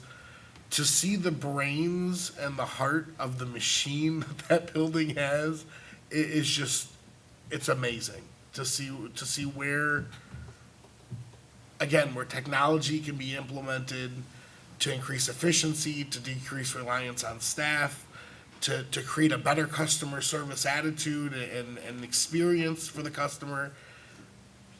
It is so far away from, again, what I consider when I was a little kid running to the library and sticking your book in the little wood slot in the door. It is, if you haven't had the chance, I would absolutely say get over there and make sure Dee gives you the tour, because she, of course, is the expert, and it will blow your mind. The one other comment I wanted to make, other than happy holidays, is a thank you to John Laskowski. Obviously, we are welcoming our new public works director in. John had to wear 2 hats for us for several months, and I know that's not an easy task to do. And I wanted to thank him for his service and welcome our new director. Good luck and a welcome. Thank you. Alderman Fanouken. I want to say I appreciated the discussion tonight that we had on the levy. I think it gives all of us food for thought as we move on into the next year. But also, to echo Dave, happy holidays. And Dee, I haven't been in the library lately, but I know when I was there before, it's a very impressive structure, and I can't wait for it to be open here on the Martin Luther King holiday. Thank you. Alderman Markworth. No report. Alderman Snow. Merry Christmas. Alderman Noreko. Well, fortunately, I have been able to reschedule my Ward 5 meeting. I had an unfortunate incident the day it was originally scheduled. December 5th. I found the one piece of ice in DeKalb County and fell. So the meeting has been rescheduled for January 9th, and I want you all to pray for sunny, sunny weather that day. And Happy New Year to all. Thank you. Alderman Baker. Well, I did appreciate the invite that I got to come tour the library today. I wasn't able to work it in, but when you get moved, I'm looking forward to it. I want to get that complete tour. And I have definitely been a supporter up here as I could to making sure that the library did end up with the best bang for the buck. And I do hope that the state comes through, and if they don't, then I think this council is going to go take a hard look at the logic of the TIF. But we've done what you needed to get done tonight for that library to move forward. And welcome the 7th Ward to the council, and just food for thought. And I fought for years to do this, and we did it in baby steps. We went from 7 to 6, and then 6 to 5. It would be midnight right now under the old days, and those old days are not that many years ago. There were many times we were going home at midnight and 12:30, and thank God. And think about this: if we'd have started at 3, we would have been home. One of these years, it's going to make sense.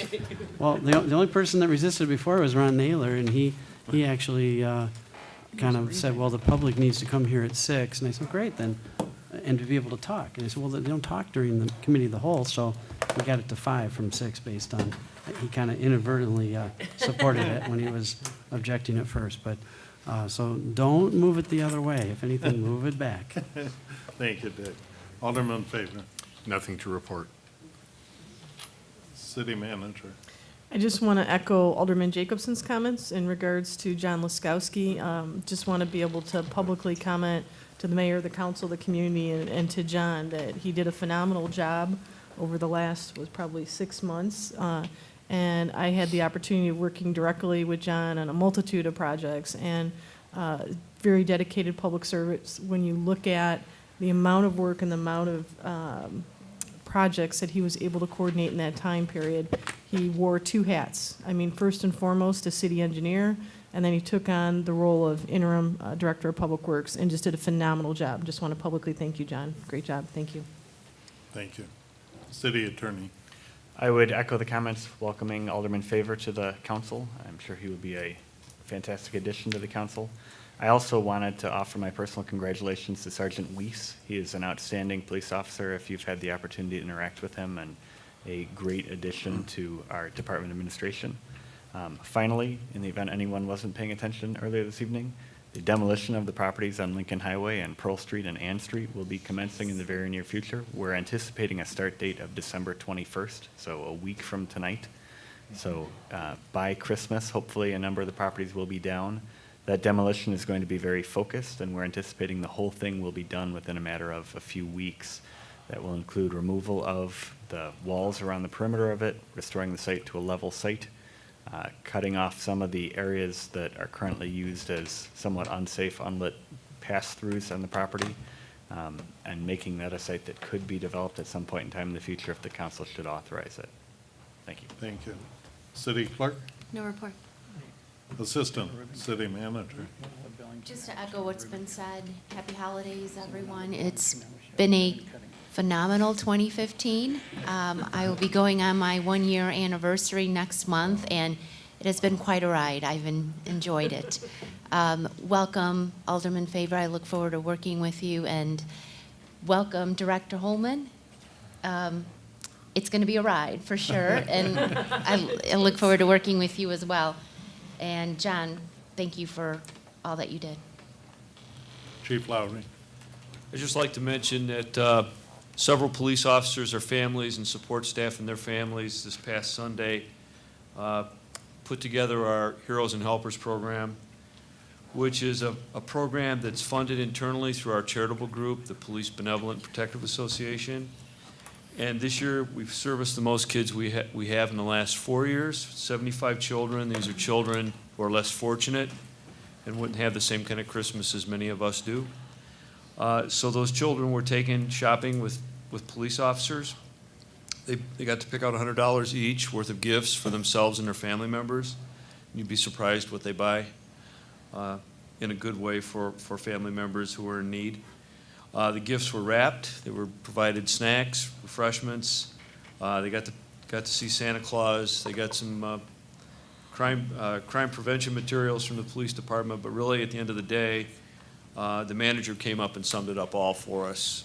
He said that there were numerous shoppers in the store that were asking why there were so many police officers and why our prisoner transport vehicle was out front and why we had all these kids in these shopping carts. And he just said it, the police are trying to do the right thing and help these kids out. And the overwhelming response from the community was amazing. We had people coming up to us in the store thanking us. But it was all donated time. Everybody gave basically an 8-hour day to the city and to this community for nothing. Target was the host and did a tremendous amount for us to get that program up and running. And I want to commend our staff for doing it and wish everyone a happy holiday. Thank you. Director Haley. I have no report. Chief Hicks. Two things. Tomorrow we'll be completing one of our projects we've been working on for about 1 year. We're going to be going down to do the final inspection on the ladder truck, and it will be delivered at the end of the week. So we're pretty excited about that. Second, thanks to everyone that contributed to Operation Warm. On Wednesday night, we'll be having the children come to the fire station, the coats will be distributed. So thank you, everyone, for that. Thank you. Director Holdeman. I just want to say thank you to everyone who warmly welcomed me today. It's been quite a day, and I look forward to working with you, being a part of the executive team, and leading our staff in Public Works to greatness. So thank you. Thank you. I'd just like to add my compliments to John Leskowski. I have the pleasure in my position of working with city staff on a daily basis, have much contact with referrals to staff, and I've got to say, John, you've been most diligent and responsive when issues have been referred to you. And as City Manager Gore has pointed out, have kept the city engineering in focus as well as your dual focus as director. So thank you for that service. Happy holidays, happy Kwanzaa, happy Hanukkah, Merry Christmas to everyone. Thank you. Is there a motion to adjourn? So I moved. assume we don't need executive. That's correct. Moved by Alderman Markwart. Is there a second? Seconded by Alderman Fanouken. All those in favor indicate by saying aye. Aye. Aye. Opposed, same sign. Yes. Carried. Usually